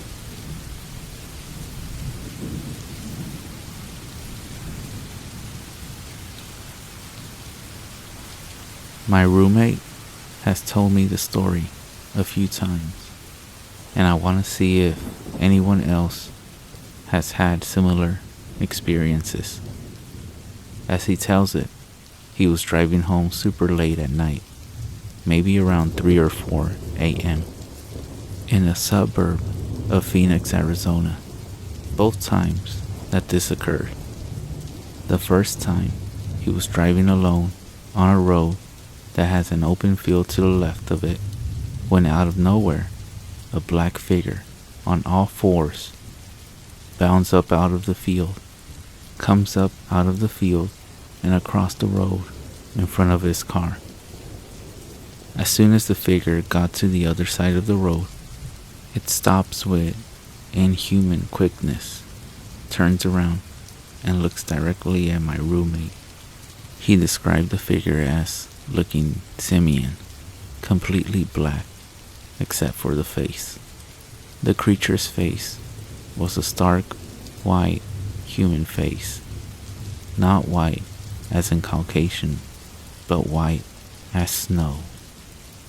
This happened again a few weeks later, but this time, the creature was sitting in a tree.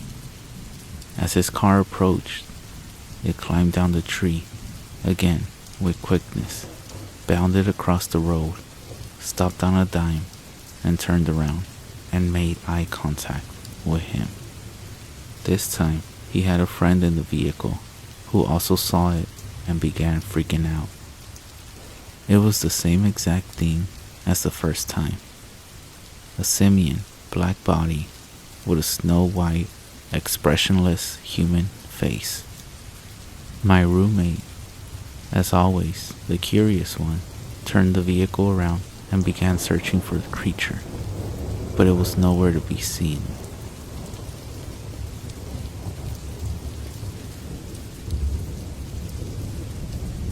While trading stories around a campfire, my friend recalled an encounter he had while serving an LDS mission. My friend's mission region had a reservation within its boundaries. However, it was far from where he was serving. On one occasion, him and his mission companion were told to travel more far than usual to meet with some investigators. This, however, took them near the reservation. On their way home, their car ran out of gas, and it wasn't until late at night that they were able to continue the journey home. My friend, who was driving while his companion slept in the passenger seat, chose a different route that took him through some back roads in an attempt to try to get home sooner. He told us he was driving above the speed limit when he noticed movement in the woods lining the road. Because coyotes were common in the area, he took little notice first. Then he looked out the window and slammed on the brakes. The sudden stop made his companion awake, who wanted to know what was wrong. My friend was shaken and said he would tell him once they got home. He only told him to say a prayer. By the time they made it home, his companion was dying to know what happened, and my friend told him. As I was driving, I looked down at the road next to the vehicle, and I saw 6 men running on all fours, keeping up with the car. I was driving 40 miles per hour.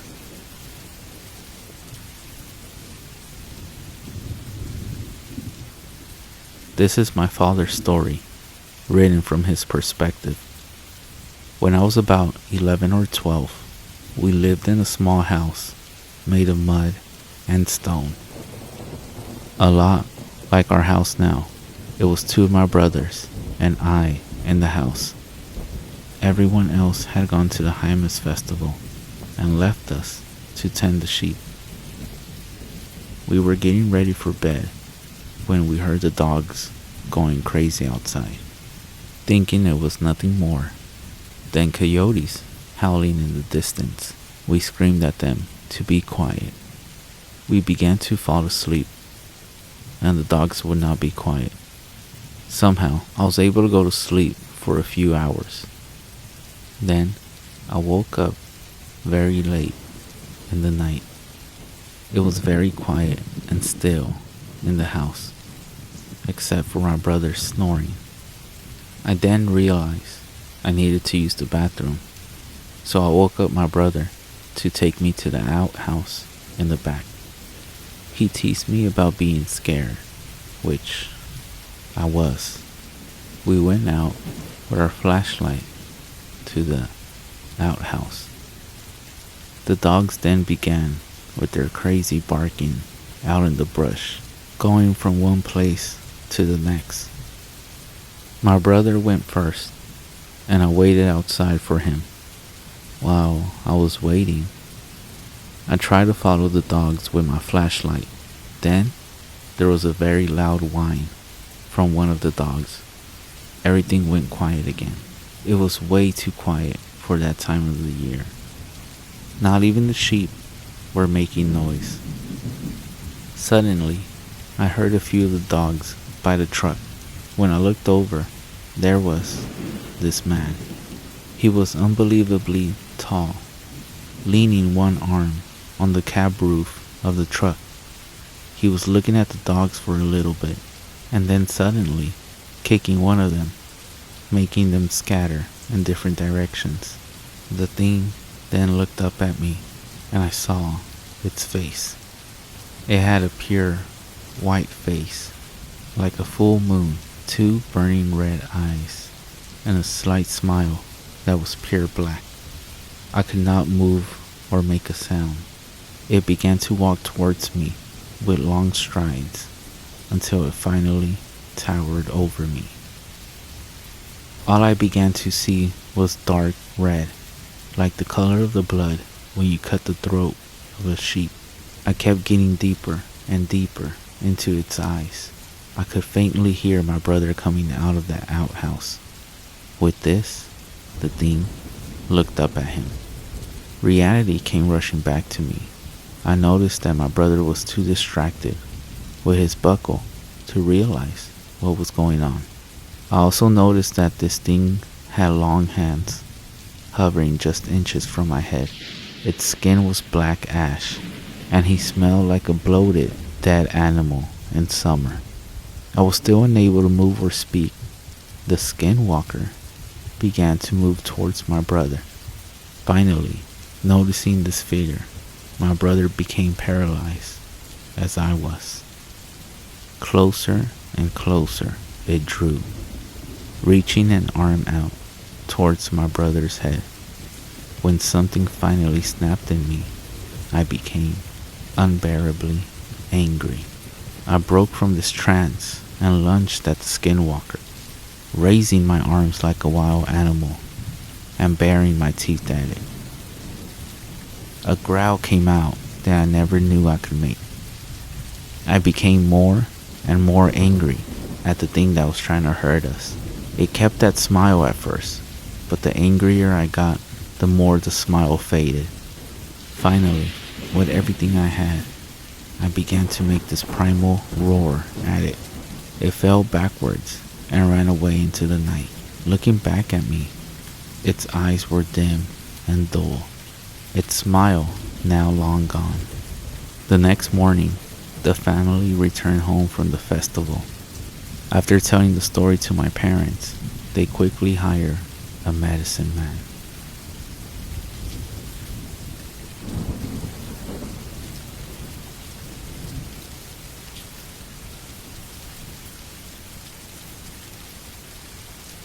Before I begin, I'm 16 years old and I'm a male.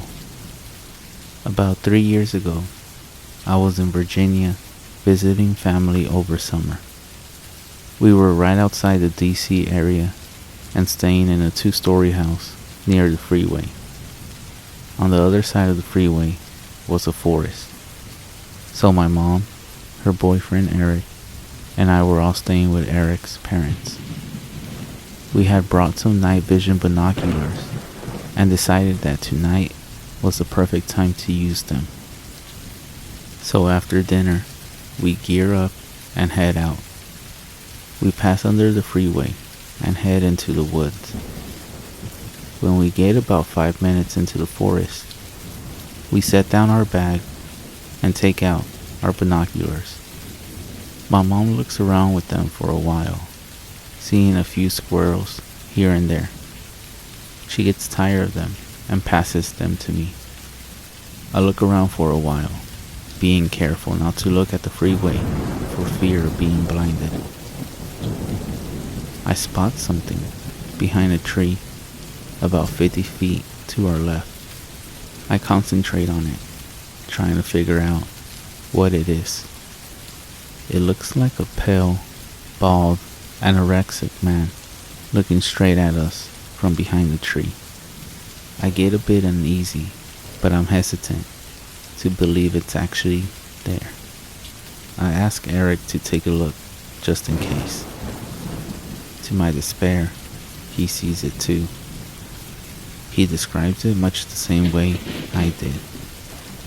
Now Eric, a former amateur boxer, and I train MMA almost every day, but neither of us wants to stick around with that thing.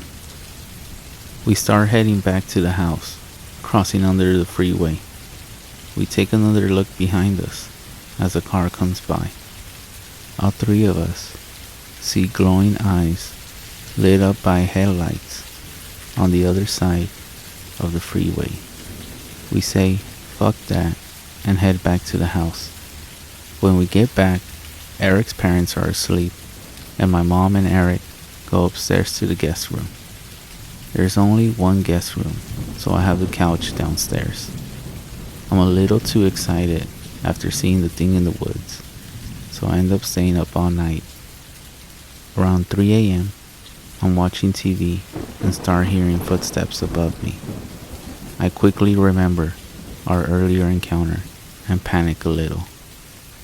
I try to calm down and tell myself it's just one of the dogs or maybe someone who couldn't sleep. I keep hearing the footsteps for a while until I hear a doorknob jiggle. I find it weird that they're trying to open a locked door, but try to ignore it. They stop, walk around for a few more minutes, and then it's quiet again. I stay up until the sun starts coming up and then pass out. My mom wakes me up and I remember the footsteps from the night before. I describe what happened and ask if one of them got up at any time. She says no, and I think it must have been one of the dogs. That is, until she tells me the room above me is the office. No one was in the office, and the door stays locked at night. My heart sinks as I piece it all together. I don't know if it was that thing for sure, but I think it was. I'd done a lot of research, trying to figure out what that thing was that night.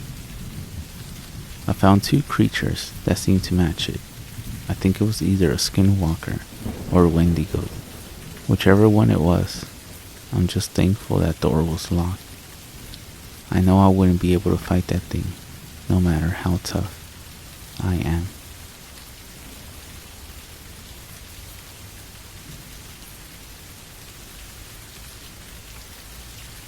To start the story off, and to give a little insight about me, I'm an 18-year-old female who grew up in Michigan and have lived in the country for as long as I can remember. And just a heads up, this is a long story, so bear with me. Now, back to the story. On one hot summer weekend, me and a couple of friends, including my boyfriend, let's call him Tony, and my older brother, let's call him Brad, decided we were going to go camping for the weekend since it was such a nice warm week. Tony's parents had owned a cabin surrounded by a huge wooded area with a personal lake and no neighbors for at least 4 miles. But being stupid teenagers, we didn't really think about that. All we were ready for was to party like any normal teen would. Well, after being there for 2 hours, our fun had started. Tony's friends had brought tons of alcohol and weed to last us the whole weekend, so we wouldn't be bored since we had no service and only movies to watch. After it got around 12 a.m. and was pitch black, we had a huge bonfire going. It was a total of 6 people, including me and Tony. As we talked and laughed about upcoming events in our lives, we were so distracted that we didn't notice that my brother had literally frozen his eyes onto one section of the woods. Mind you, we were all intoxicated and high at that time. Eventually, our talking ceased when Tony realized his friend and my brother had an emotionless expression. "Hey dude, you alright?" he asked Brad. Silence. Brad didn't reply or even make any movements that would indicate he heard him. After that, I started to get scared, as well as the other 2 girls there. It took a lot for my brother to act that way. Eventually, I was the first to catch on that he was excessively staring into a certain spot in the woods. I turned my head and followed his gaze the best I could. And when I finally caught on to what he was staring at, my heart dropped. There was, right fucking there, was, at first look, a dog. At least, that's what I thought. It was some person's dog that wandered off. But then, my brain kicked in, and I realized there wasn't neighbors for miles. So, how could there be a dog? My mind started to race while Tony still tried to get Brad to speak or even move. Then, in one motion, this thing stood up tall. And when I say tall, I mean fucking gigantic. It had to be at least 6 feet tall. Everyone now saw it. How could you not? The other 2 girls and the other boy with us were shocked as they finally grasped why my brother was as still as a stick. No one moved for what seemed like hours. Tony was the first to talk. "No tell," he mumbled. No one heard what he said but Brad, and I swear to you, when I say his eyes widened as big as pan saucers, that freaked me out immediately. "What did you say?" one of the girls asked. "It has fucking tail," he hissed at her. My heartbeat stopped. He was right. There was no tail on this thing. My clouded alcohol mind cleared up in a fraction of a second when I finally realized what this thing was. Now I understood why my brother was basically shitting his pants. This thing was a skinwalker. My instincts kicked in right then and there, but before I could nope the fuck out of there, the thing let out a terrible stench, like rotting meat before screaming inhuman like. The sound was enough to scare the fuck out of everyone. My brother was the first up out of his chair and started shouting native words to the creature, while I told everyone to get the fuck inside. No one questioned me when they saw just how dead serious I was, especially Tony. He's never seen me so scared, so he knew it was a bad situation. We all hightailed into the cabin, with my brother behind us, still shouting native words at the creature, which seemed to keep it at bay, while it gave us enough time to get inside. He slammed and locked the door before turning all the lights off and grabbing a special ash from the kitchen counters and started throwing it at every window and door while chanting. Of course, he had everyone freaked out and basically in tears at that moment. After he was done, no one said a word for a long time, all of us still in shock. He grabbed our dad's pistol and had it posted by him for hours. Everyone was entirely shaken up to even question what happened.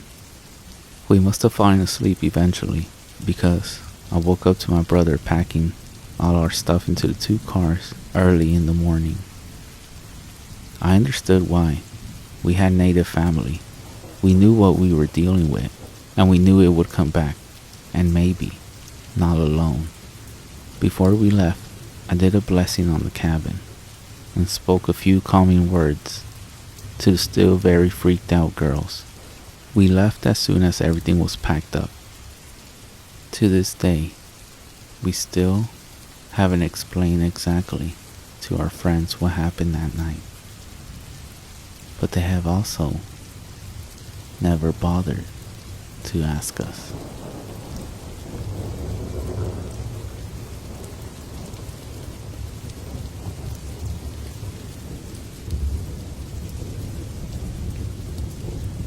This is 100% real. I'm from Abilene, Texas, just under 200 miles west of Dallas. I'm 25, and my older cousin I'm going to mention is 30.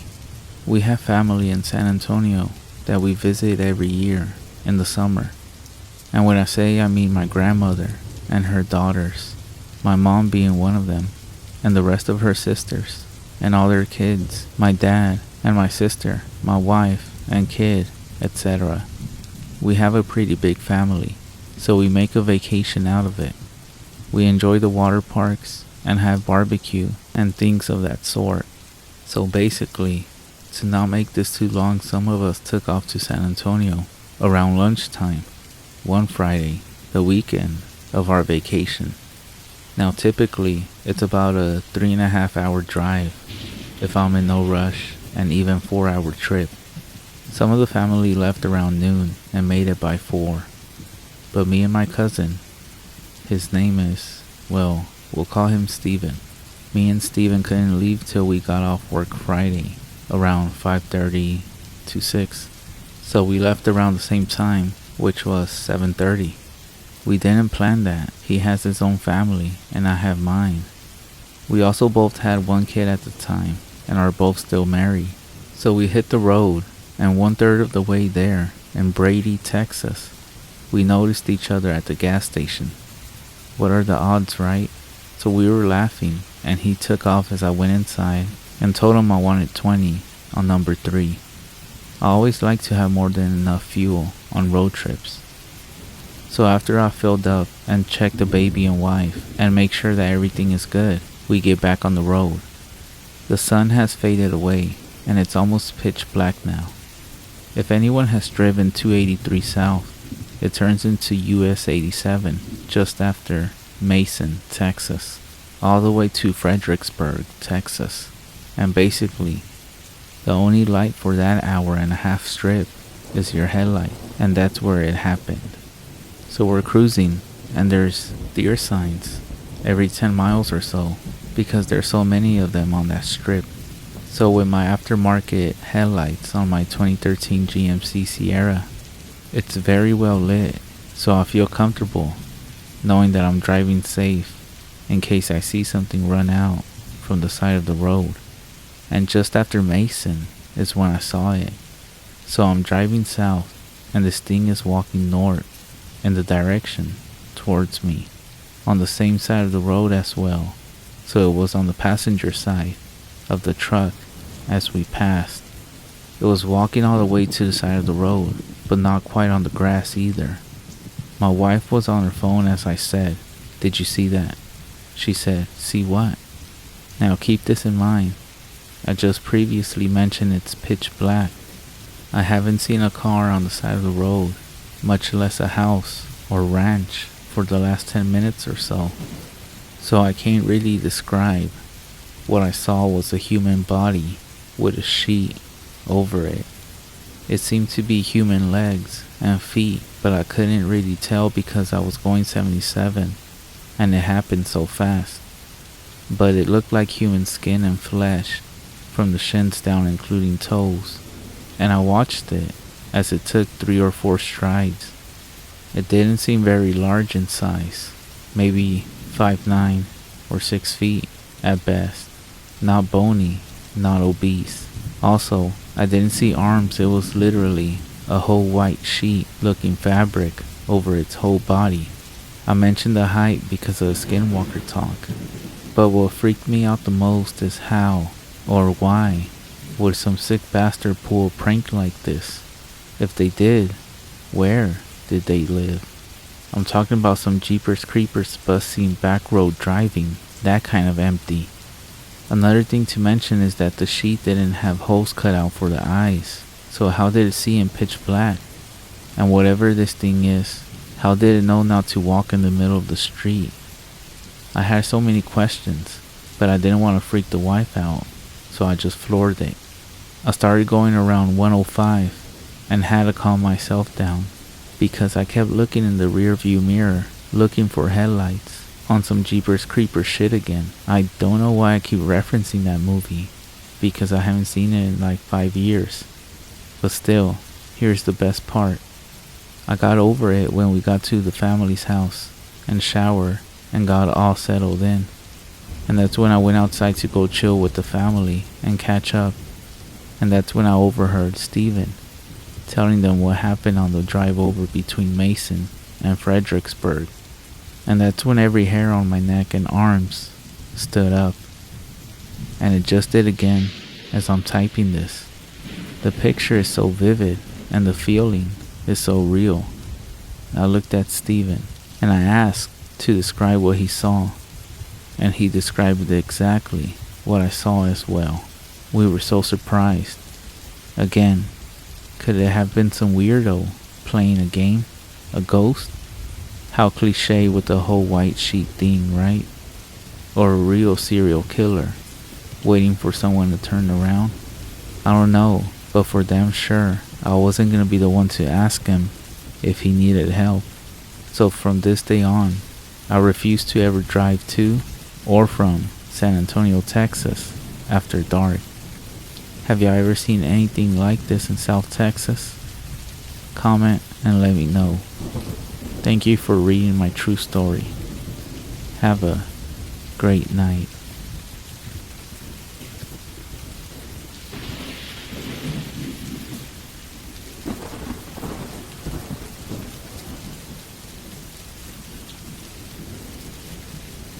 Yenaglooshi is a forest in far north Norway.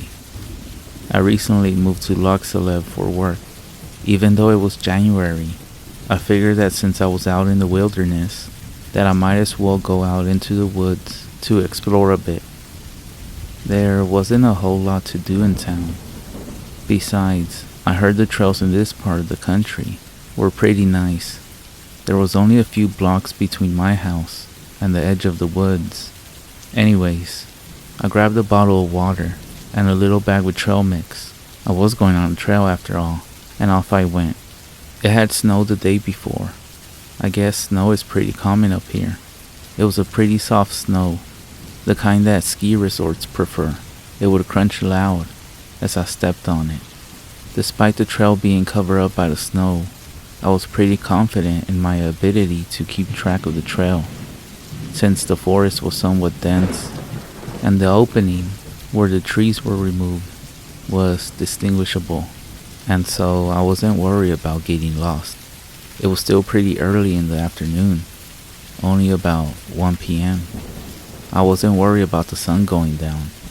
Then again, I had only moved from Virginia fairly recently, so Norway might as well have been a different planet in terms of climate and daylight. At least, that's what I thought. It might have just been a big change that I was seeing as being bigger than it was. After about half an hour, I wasn't terribly deep in the woods. I was moving at a pretty slow pace after all. I had passed a lot of scenery, but nothing that really stood out. Just a lot of trees, a few which had fallen. It was at this point that I realized something that surprised me just a little bit. I wasn't alone in the woods. I stopped briefly when I noticed that a few flakes were weakly drifting to the ground, and noticed that I could hear something else.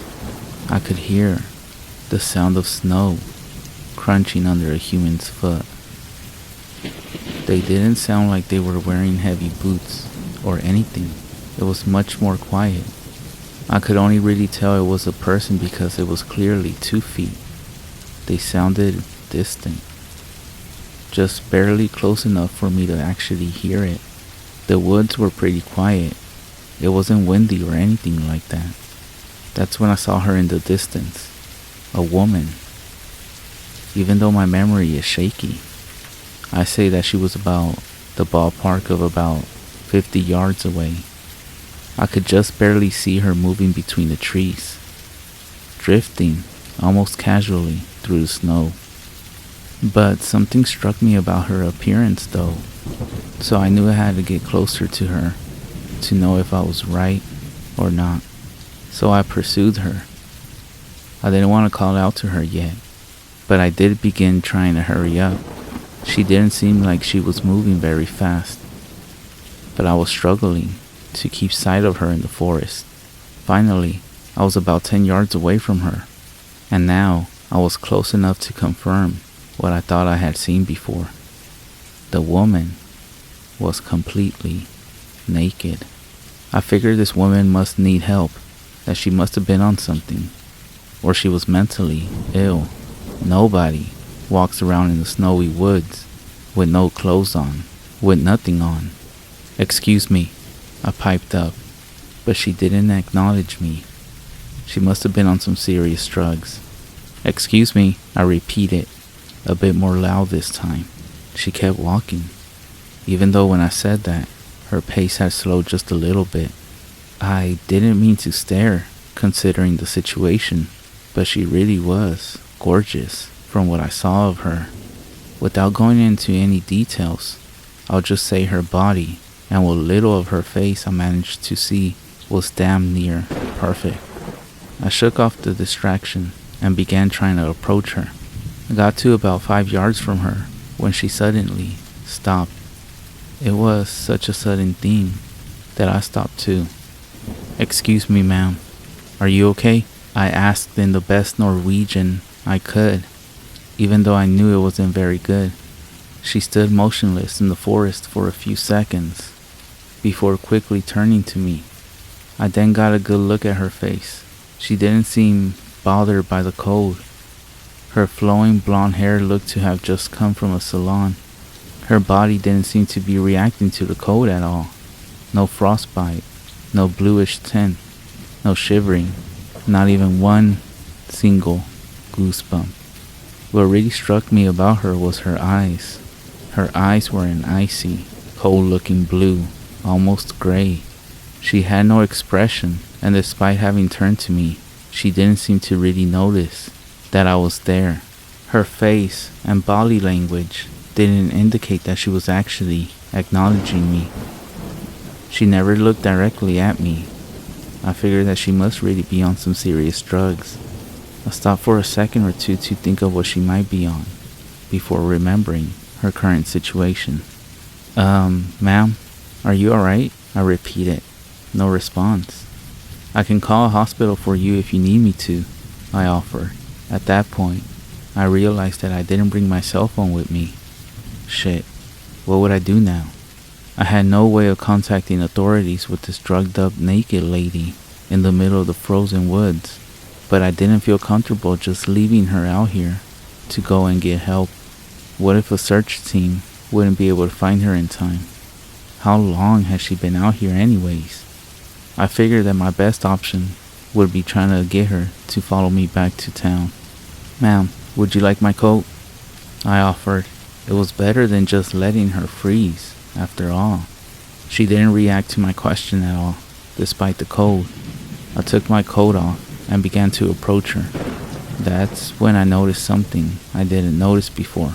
Her fingers and toes now seemed to be a blue color. She didn't seem at all frostbitten not a moment ago. Where did that come from so fast? I knew I had to get her out of here, and fast. As I got closer, there was more frostbite I hadn't noticed before on her nose and ears. Suddenly, she turned away from me and began walking away. Hey, wait! I called out to her. No response. Suddenly, her pace quickened. A few seconds later, she was running. And a few seconds after that, she was out of sight. Damn it, I shouted. I would have to try to follow her footprints in the snow now. But that's when I noticed that she wasn't leaving any footprints. What the hell was going on here? A naked lady walking aimlessly in the middle of a Norwegian winter with randomly appearing frostbite, and she wasn't leaving any footprints? Was she on drugs? Or was I? I thought about just turning back and trying to go back to town, but I still thought it would be better to find her and lead her back. I would just grab her and carry or drag her if necessary. I wasn't gonna let this lady freeze to death while I could do something about it, even if she was apparently levitating. It was then at that point that I realized that I didn't know where I was. In my attempts to get to her, I had lost track of the trail. Well, now I felt stupid. My own footprints, I thought. I turned around and found that my footprints were also gone. My trail now just started where I was standing at the moment. Had the snow filled them in, or was I going crazy? I know for a fact, though, that I wasn't levitating. It was at this revelation that I was becoming afraid. Something was, seriously, wrong here. What could I do now?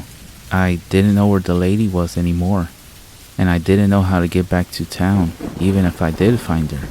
This place is a big expanse of forest. It eventually extends back to a mountain range.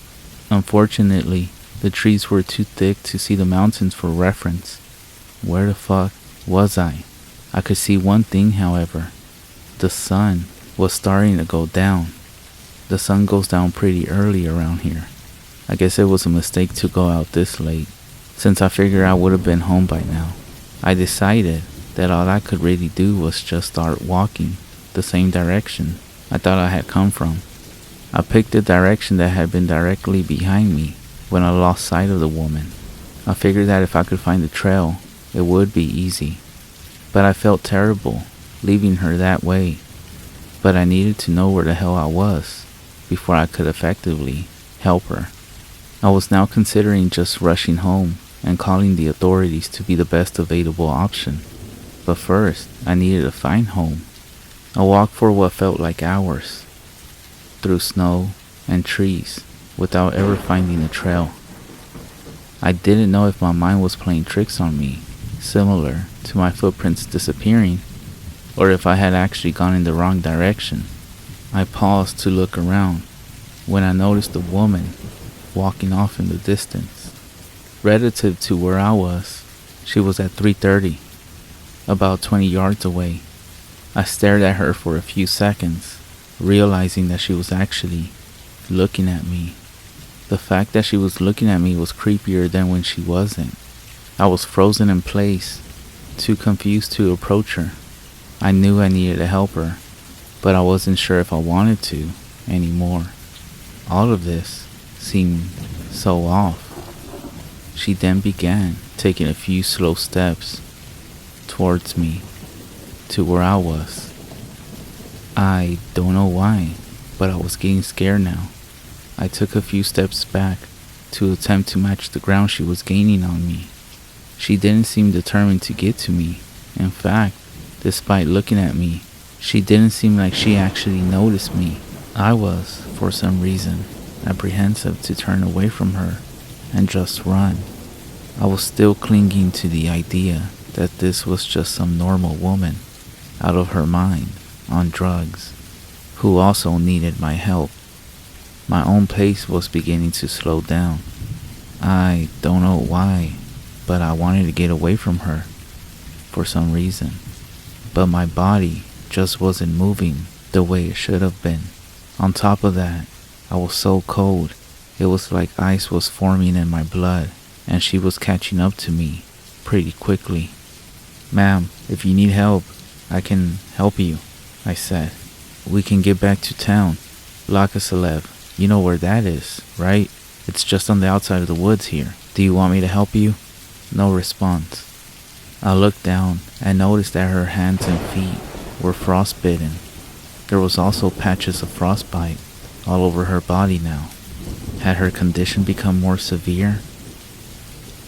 When she got closer, the frostbite was also on her lips, turning them a blue color. Her chest and face were slowly becoming flushed in a frosty blue. "Ma'am, your frostbite is getting worse. We need to get you to town. Here, take my coat," I said. I was actually becoming panicked at her bizarre behavior and this entire situation. There really was something severely wrong here. A large clump of snow fell from a branch above my head and crashed on my head. It didn't hurt, but I had to wipe the snow from my eyes. It took little effort getting it out. I looked up from my struggle to notice her now standing very close to me, nearly 3 feet away. That's when I lost it. I began to will myself away from her. I took off running, not caring which way I was heading anymore. As long as I could get away from that monster, that thing. She wasn't human, or if she was, she wasn't a normal human. When I looked up at her that time, her body was completely covered in frostbite. Her entire skin was a deep blue color, patches of decay. Her forearms down and her legs on down were skeletal. Her face was mutilated by frostbite. Her ears and nose missing, the rims of her lips missing.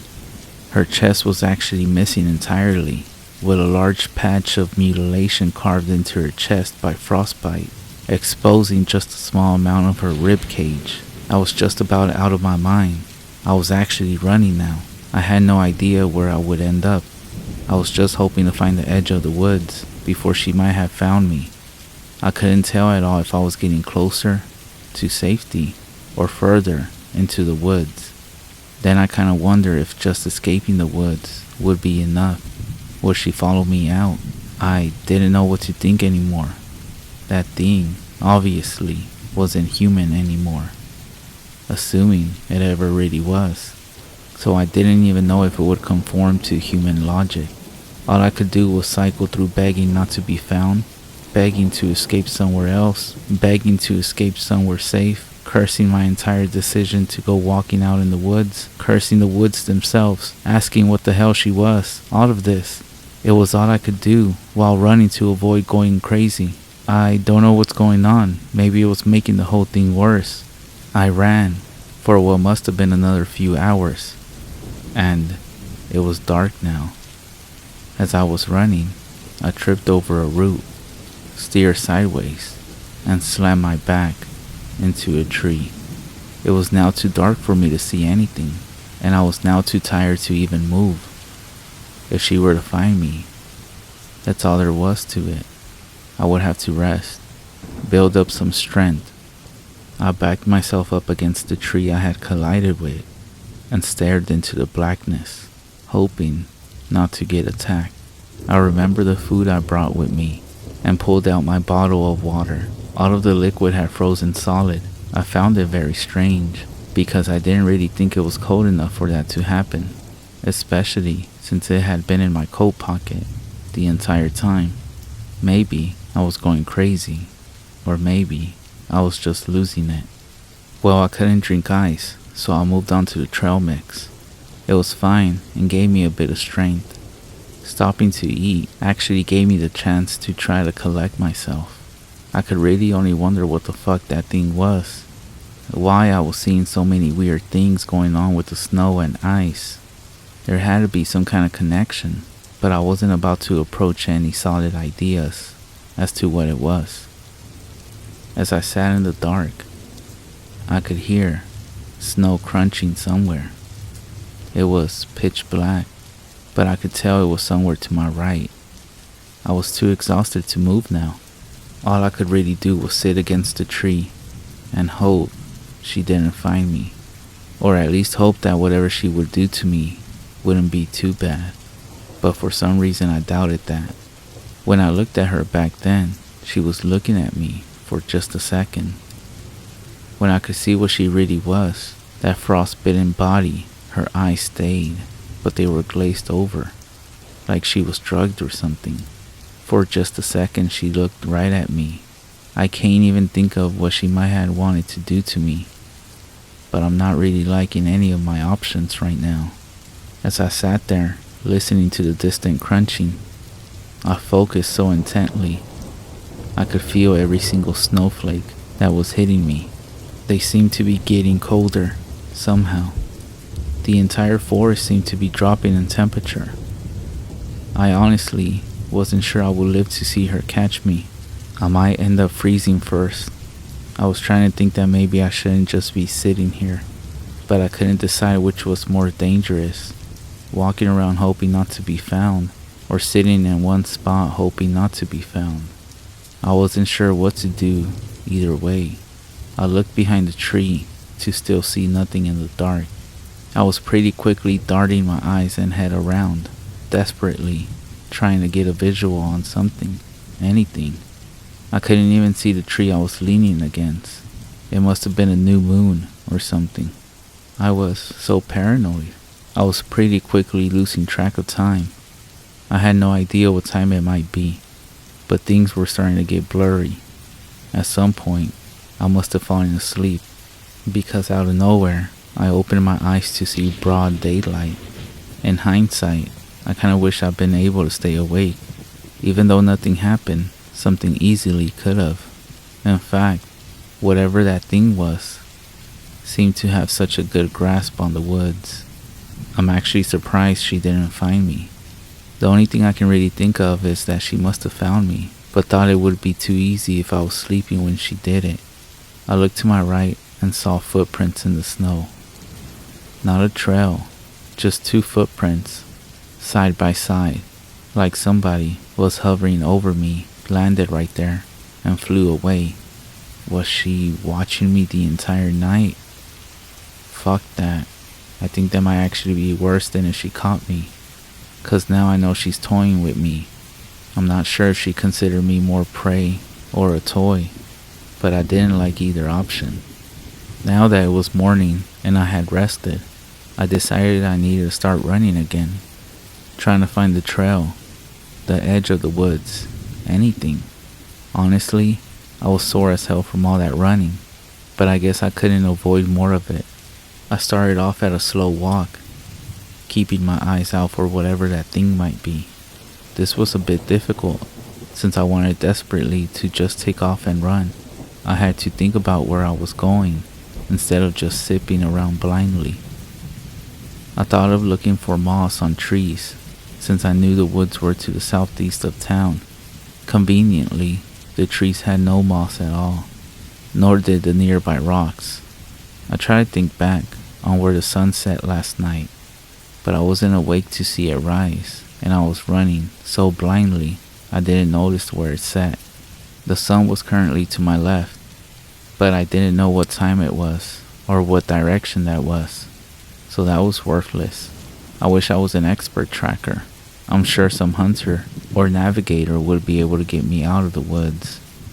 So now, I just had to walk, hoping I was going in the right direction, hoping I wouldn't run into that thing again. I walked for a while, what had to be about 2 hours or so. I still didn't seem to be anywhere near the edge of the woods. I still couldn't see anything. It was mostly just a flat plain of snow with trees all around it. I kinda wish they had put a sign up at the edge of the woods, warning people not to go into it. Then again, I'm pretty sure a sign that said, "Warning, naked zombie lady," would be dismissed as a joke. At this point, I realized I was stupid and just ate a handful of snow. I completely forgot that snow was just fluffy water, and just went without liquid because my water bottle was frozen. I must have been so confused from where I was exhausted that I didn't even think of it. With that refresher, I began to realize I was being followed again. I could hear the snow crunching from behind me again. I turned to face it, but there was nothing there. I gazed around, but still couldn't see anything. I needed to hurry up before that thing caught up to me, so I got up and kept moving. It was hours later, and I still didn't see any scenery that looked even remotely unique. I had no idea these woods were this big. I realized that nobody really knew me, so nobody would be looking for me either way. I wasn't really counting on that anyways. Honestly, I just needed to find a way out. At this rate, I wasn't sure if I was just walking in circles or not. I could have been for all I knew. At this point, I realized the sun was hanging low. That must have been west. I knew I needed to go northwest, so all I had to do was head in some direction from there. I didn't know where I would come out, but it was worth a shot, so I started walking. I walked for several more hours in what I assumed was a straight line. It didn't seem to be taking me anywhere. I looked up trying to focus on the sun, trying to see which way I was going. Around then, I turned around to see the path where I was coming from. That's when I saw her, the woman, standing directly across from me. She was far enough away that I couldn't see if there was any frostbite on her this time. She didn't look like it, but she was staring directly at me and walking towards me. I was in a better position this time, or at least I thought. I knew where the hell I was going. I turned left and started running towards the sun.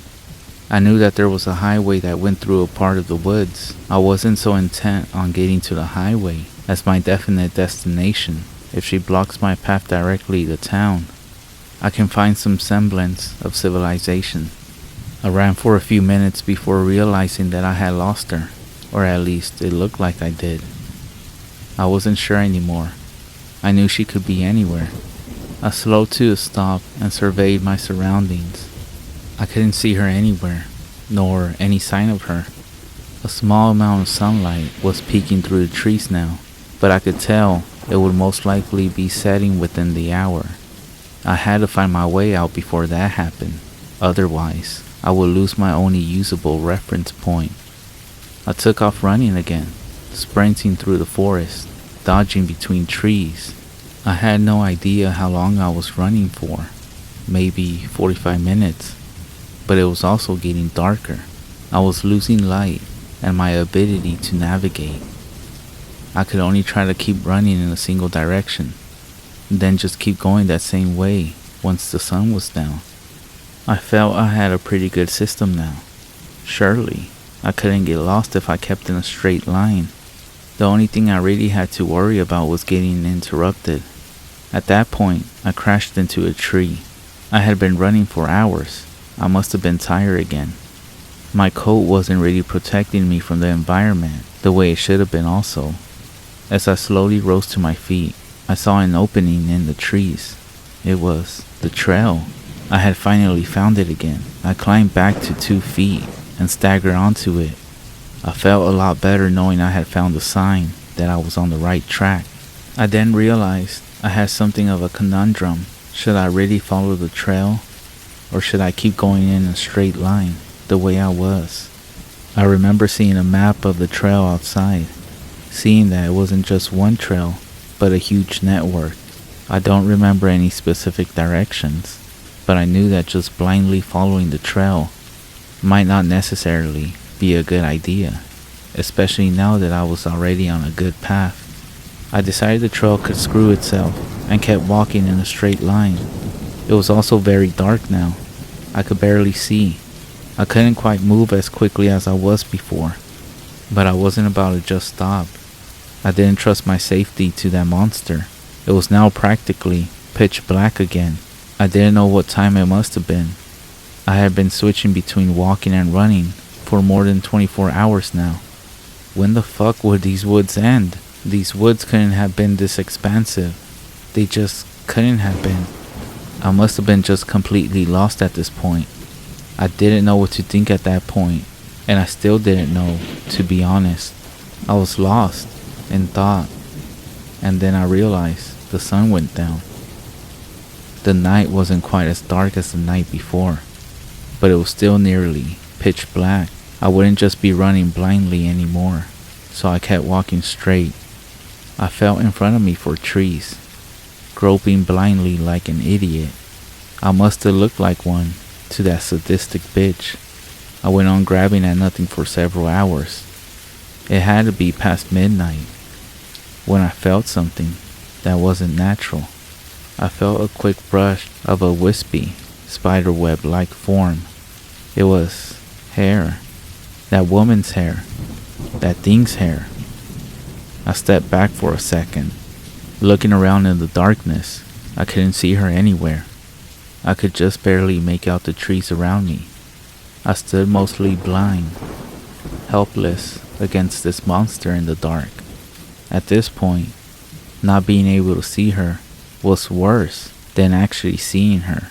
That paranoia that grips you as a little kid in your bedroom, staring at the closet, waiting for the boogeyman to come out and eat you. I finally took a step, not feeling any sign of her anywhere. I kept taking a few very slow steps, trying to make some kind of headway. At this rate, I wasn't sure I would even notice if I was out of the woods or not. I could be standing in a field and I might not really notice. I debunked all of this when I felt the bark of a tree in front of me. I began maneuvering around it, keeping at its base to avoid losing my direction. As I rounded the trunk, I felt something. I felt, too, icy cold, skeletal hands lightly caressed the sides of my neck. I felt what must have been, whatever the fuck that thing was. Its shredded lips lightly kissed my ear. At that moment, I fucking lost it. I turned around, took a swing, hitting nothing, and turned back, taking off running. Kinda funny how quickly I abandoned my plan of just staying slow. I have no idea what the fuck that thing wanted, but it wouldn't be getting it from me. I sprinted through the woods, occasionally bumping into the edge of a tree, heading where I prayed, which was northwest. I was in a full panic, just barely keeping it together enough to remember where I was supposed to be going. It was a flashback to the night before, where I just ran blindly and got myself lost as I was. At least now, I could hope I had stayed in the right direction this time, but I wasn't banking on it. I had to avoid trees in the dark, hoping that lady wasn't behind me or in front of me. But that might be the thing that made me panic the most. The idea that I would just run right into her in the dark and never see her coming. I couldn't shake that feeling. I never felt like she wasn't right next to me. I knew she was always somewhere close by, watching me, waiting for whatever she wanted from me. At some point in the dark, I suddenly ran right into something. It was low and hard. It seemed to be a big rock. I felt one of my shin bones shatter on contact from how hard I was running, combined with the shape of it. I went flying over it, rode over the top of it, and landed in what seemed to be a collection of smaller rocks. I then started groping my way around before finding my footing. The rocks I was standing on were loose, so I ended up falling again. My hand landed just the right way for me to get an idea of the rock itself. It felt so strange. It actually didn't seem like stone. It was too light for that. I picked it up and felt its shape, discovering it to be a bone. I felt around a bit more and found that all of the small rocks I was laying on were actually bones, some of them clearly human. I began trying to crawl my way out before brushing my head on something metallic. I picked it up, finding it to be an old lighter. I gave it a few clicks to see if it worked. I have no idea if it did, since I was terrible with lighters. I never could get one to light up. As I sat there, I felt something brush against my leg. It was a hand. I jumped back, assuming it was her.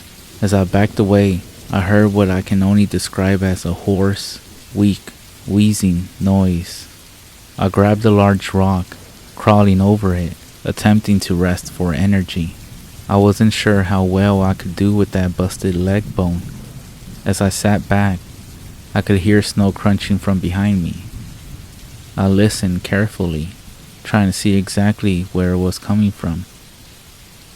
How close was it? It was in the bone pile, apparently. The footsteps suddenly stopped, as I heard total silence for a few seconds. The wheezing kicked back, more panic sounding this time, like a person who had their vocal cords cut desperately, trying to talk. I suddenly began hearing a different crunching noise. It sounded like bone breaking. It sounded like flesh tearing. I didn't know what was worse, what was happening, or what might be happening, and not knowing was killing me. I had to know what it was. Curiosity was driving me crazy, even though I dreaded what the answer to my question might be. Finally, I decided I had to see. I peeked over the rock, seeing nothing but darkness, of course. But then I remembered the lighter. I gave it a few flicks before finally getting the damn thing to light. When I looked down, I saw her. I now saw the full scope of the bone pile. It was huge. It looked almost like one of those mass graves that genocides and massacres have been known to produce. There were some animal bones too, deer, birds, dogs, but it seemed like it was mostly human bones. As I looked closely, I saw tooth marks on the bones. As I looked up, I saw exactly what she was doing, the exact source of that noise. It was a man. It looked to be a middle-aged man, or at least what was left of him. His body was missing from around his stomach down. She was holding his torso up, devouring him. She was biting off organs and flesh, breaking bone with her teeth, where it had once wore its disguise as a normal woman, attempting to maintain a sort of dignity or beauty. All of it had mostly been abandoned. Its mouth opened too wide, mostly due to what seemed to be her cheeks missing, as she tore off huge chunks of flesh like an animal. She then looked up at me, giving me a frigid look with those eyes. She glared at me, her female dignity returning. She stood, her mouth covered in frozen blood. The man seemed to be fading quickly. His body was blue from frostbite. I have no idea how he was still alive, but he most likely wouldn't be for much longer. As she approached me, she took further notice of the lighter I carried. She seemed to shy away from me when she saw it, like she was afraid of it, but she still approached me, slowly, inching closer. As she approached, I realized what it was. Everything about her was cold. Her body was cold. Her home was cold. Her victims were cold. Her food was cold. So anything with heat must have been something she can't deal with. As she was within arm's reach, I thrust the lighter at her. She quickly backed away before continuing her approach. I tried this a few more times before realizing that I was right. She couldn't stand heat. At this point, I had a crazy idea that I must have gotten from an action movie. I figured that if she was afraid or weakened by heat, I could set her on fire and possibly be done with her for good.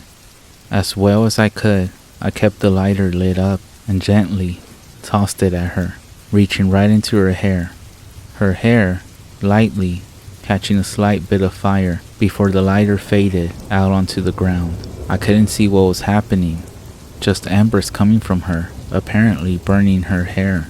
I didn't want to stick around. This thing didn't seem to be very mortal, so I didn't want to risk the idea that I had only pissed it off.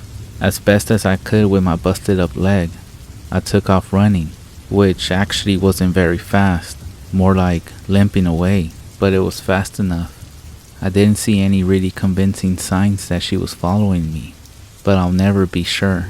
Everything after that is just kind of blurry. I have no clue how long I must have been running.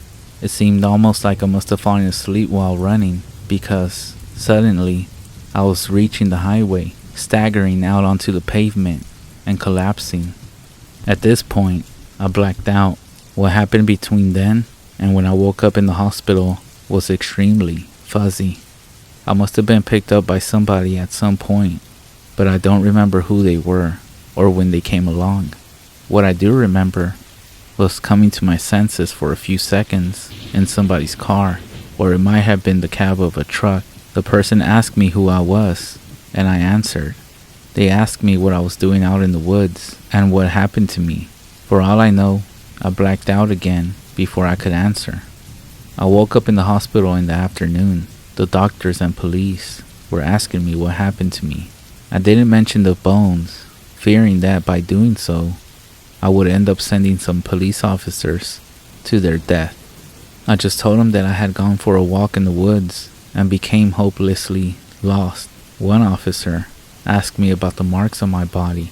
Apparently, when the woman touched me, she left marks of frostbite on my neck in the shape of skeletal hands. That's when I told them that I had no idea how that came to be.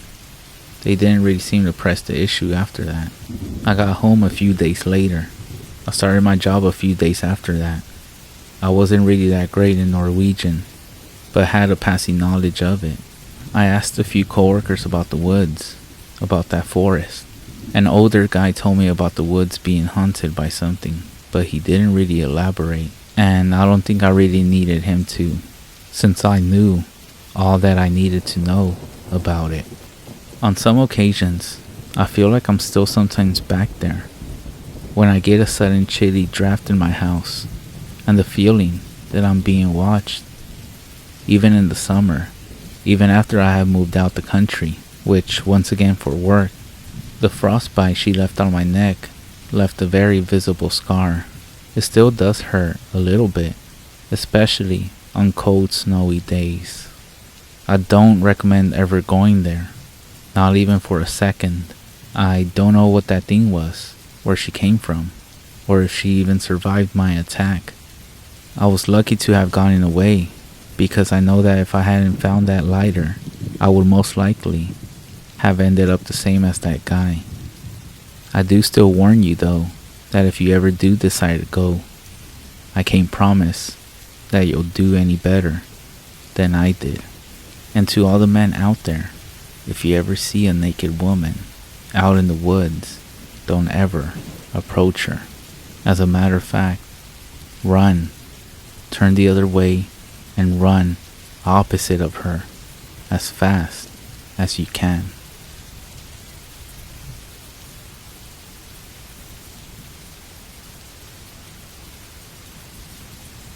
This story comes from a 28-year-old young man who calls himself Leo. When he was a boy, his grandmother, a Navajo woman, would tell him stories about dark spirits and skinwalkers. He recalls he used to wave her off, telling her there was no such things. In fact, whenever he would go out at night, he would make sure to tell her and make fun of her that he'll be walking alone. However, his arrogance came back to get him shortly after his 17th birthday. On the evening in question, he is out cruising about with two of his cousins, just drinking a few beers, listening to music, and doing a whole bunch of laughing. From St. Michael's, Arizona, their purposeless selves takes them through Sawmill, and then along the back roads, in and around Chinle, where they eventually get lost for a while, driving deep in the woods and looking for anything they might recognize as a way back to the road. Leo is sitting in the back seat on the passenger side and looking out the window. He recalls it is definitely after 10 p.m. There, deep in the trees, he sees a single fire. The flames contain to a small space and close to the ground. He is just about to say something to the others when they too react. Looking now in the direction they are pointing, he sees many more of these small fires, literally dozens of them, popping up there within the trees, burning brightly for a moment or two, and then going out, only to have others ignite but a few feet or yards away. This goes on all the while they are driving along through this one stretch, and seems to be keeping pace with them. Leo first has the thought that it is maybe a controlled fire process, something the local rangers and fire department do to control the undergrowth to reduce the potential for out-of-control forest fires. But being that it is nighttime, he quickly discards the idea. Besides, he notices and mentions to his two cousins that the fire so close to the base of the trees should be setting them on fire as well. Yet not one of them goes up or, from where he's looking, even gets scorched. They're both spooked and intrigued. They pull the car alongside the road and get out, beers in hand. However, they stay by the car with no desire to actually go into the woods. One of the cousins starts calling out to see if anyone will answer. The other cousin is less eager, telling everyone to be quiet and listen. But there's nothing to listen to. The fires, which continue to flare up and die down, aren't making any noise. For example, there's no crackling of anything burning, not even small twigs. Then within seconds, they find themselves standing in the dark. Every fire has now gone out, and there's not even new ones. Not believing their own eyes, they walk into the trees towards where they had agreed that one of the near fires had been. But no matter how much they look around, they can't find any sign of fire.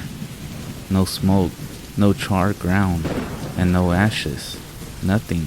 There isn't even the smell of burned leaves or wood they expect to linger. But what's even more strange is that when they do go back to the car, they can't help but notice the smell of smoke on their clothes. The next morning comes, and Leo tells his grandmother and mother what he had seen. While his mother shows very little interest, there is a knowing gleam in the eyes of his grandmother, but she has nothing to say. Almost immediately after that night, Leo says everything that could possibly go wrong does. First, each one of his cousins that were with him are involved in unexplainable accidents and are hurt seriously enough. One of them receives a second-degree burn when the gas tank of a motorcycle he is working on ignites without reason or warning. The second one suffers a broken collarbone when the branch of a tree in his yard snaps. and comes down across his shoulder. He too has no warning, even though he acknowledges that it is the same tree that was hit by lightning a month or so earlier. Strange enough, both accidents happened on the same day and almost at the same time. As for Leo, even though it's much less painful, all of the family vehicles break down within days of each other. It is at this point that the family makes the choice to seek the help of the local medicine man. Together, they climb into his aunt's car. She's the mother of the cousin with the broken collarbone, which had worked fine earlier that day, but now it refuses to start. Leo suggests that it's the battery, so they attempt to jumpstart it with his grandfather's truck. It is not in the best shape. It's driven only locally, and it's not even registered or insured, but it always starts. But this time, it won't turn over. Finally, they find a neighbor who is nice enough to take them. When they get to the medicine man and tell him everything, starting with the fires, he says to them, "You already know who is doing this to you." Leo recalls they all just look at one another, each without a clue. His grandmother, however, tells them that she'll explain it on the ride back home. She sends them out to the car to wait while she speaks with the medicine man. When she comes back, she tells them that it's gonna be okay. On the way back, Leo's grandmother tells them about her great-grandfather. She says that the family had a 30-acre plot, which they had been living on for generations. When he passed away, and before his own children could lay claim to the property, a man and his wife built themselves a crude hogan on the far side of the property and moved in. When her great-grandfather's sons, one of whom was her grandfather, tried to evict the man from the property, he used dark medicine to chase them off. He even kept their own father from building a house on the far side of the property along the arroyo. She then tells Leo that the woods in which he and his cousins saw the fire is the outer edge of that property, and the smoke they smelled on themselves was the mark of the Skinwalker. She says the old squatter and his wife are both more than 100 years old, and even though no one has seen them for years, she's still sure that they live there still. All Leo knows is that since the visit with the medicine man, he and his family have had no further experiences with the Skinwalker.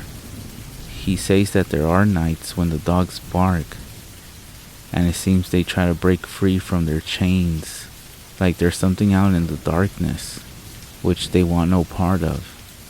On those nights, Leo is sure to say his prayers, both in Navajo and the ones he learned in the Catholic Church. He's convinced the words will protect him from the old man and his wife, two powerful skinwalkers that he doesn't want playing around in his head.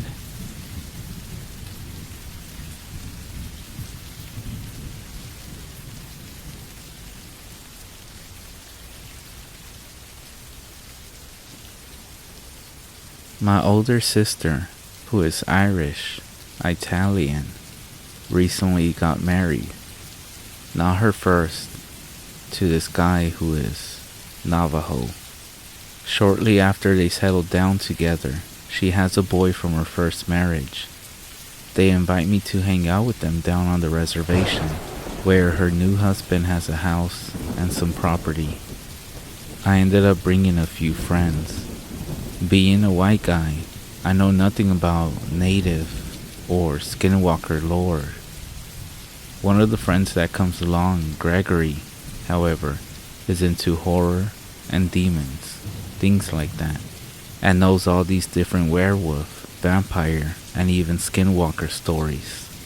That first night, with not much else to do, we are out in the middle of a few 100,000 acres of hills and wooded land.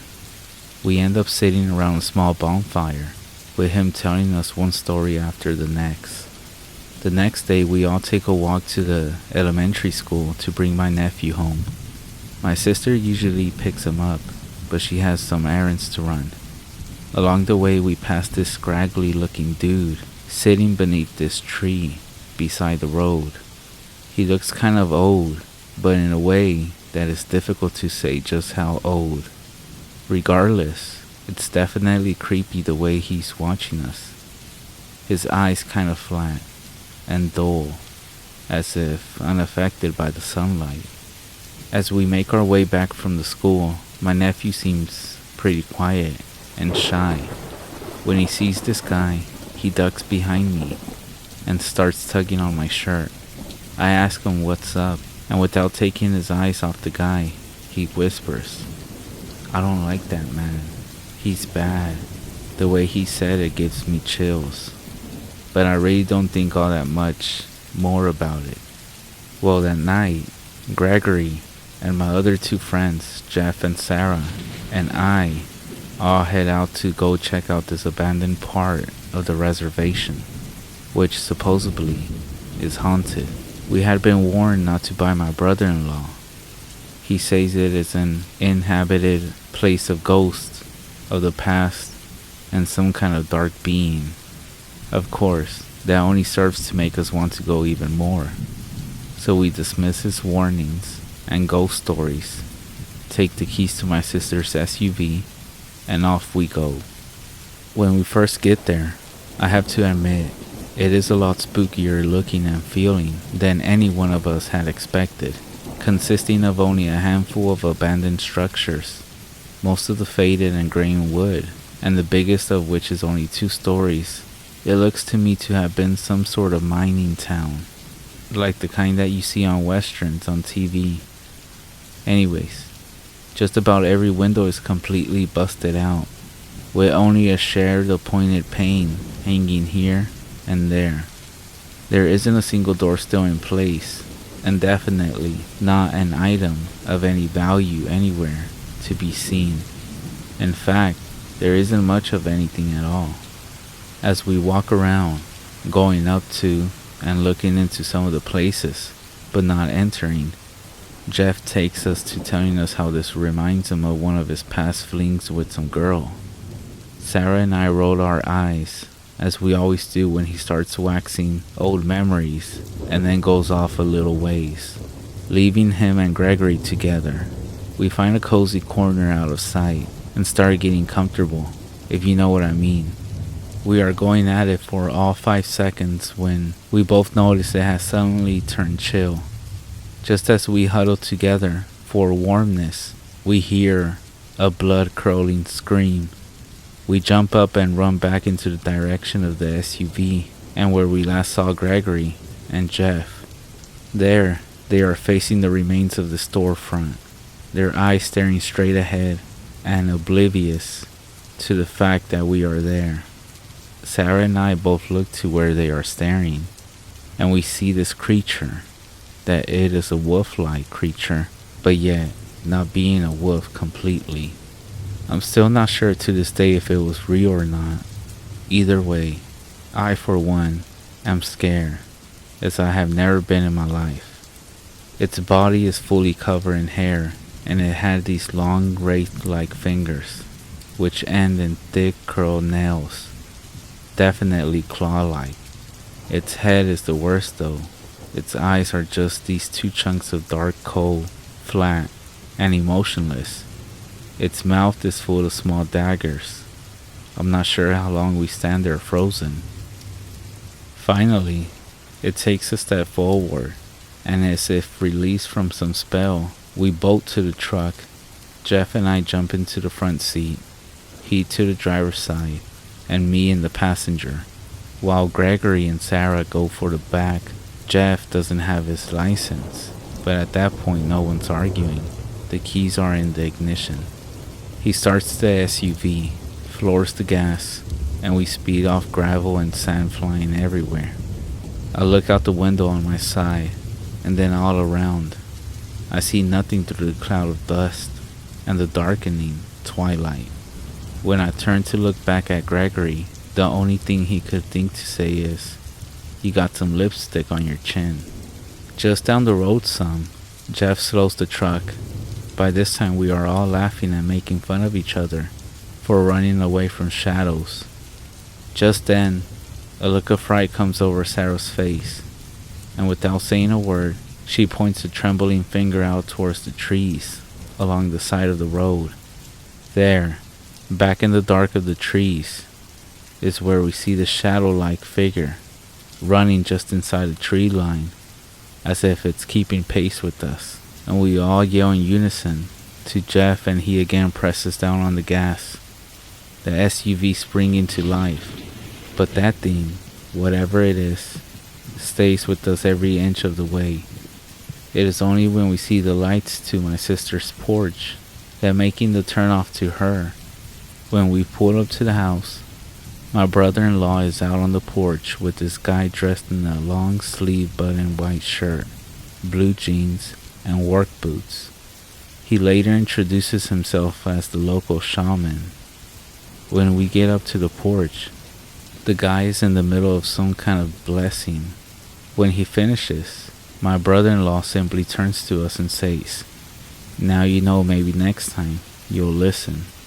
Later, after the shaman leaves, he admonishes us, saying that by telling the Skinwalker stories, we put everyone out there in danger. He said just mentioning them can make them come and seek you out.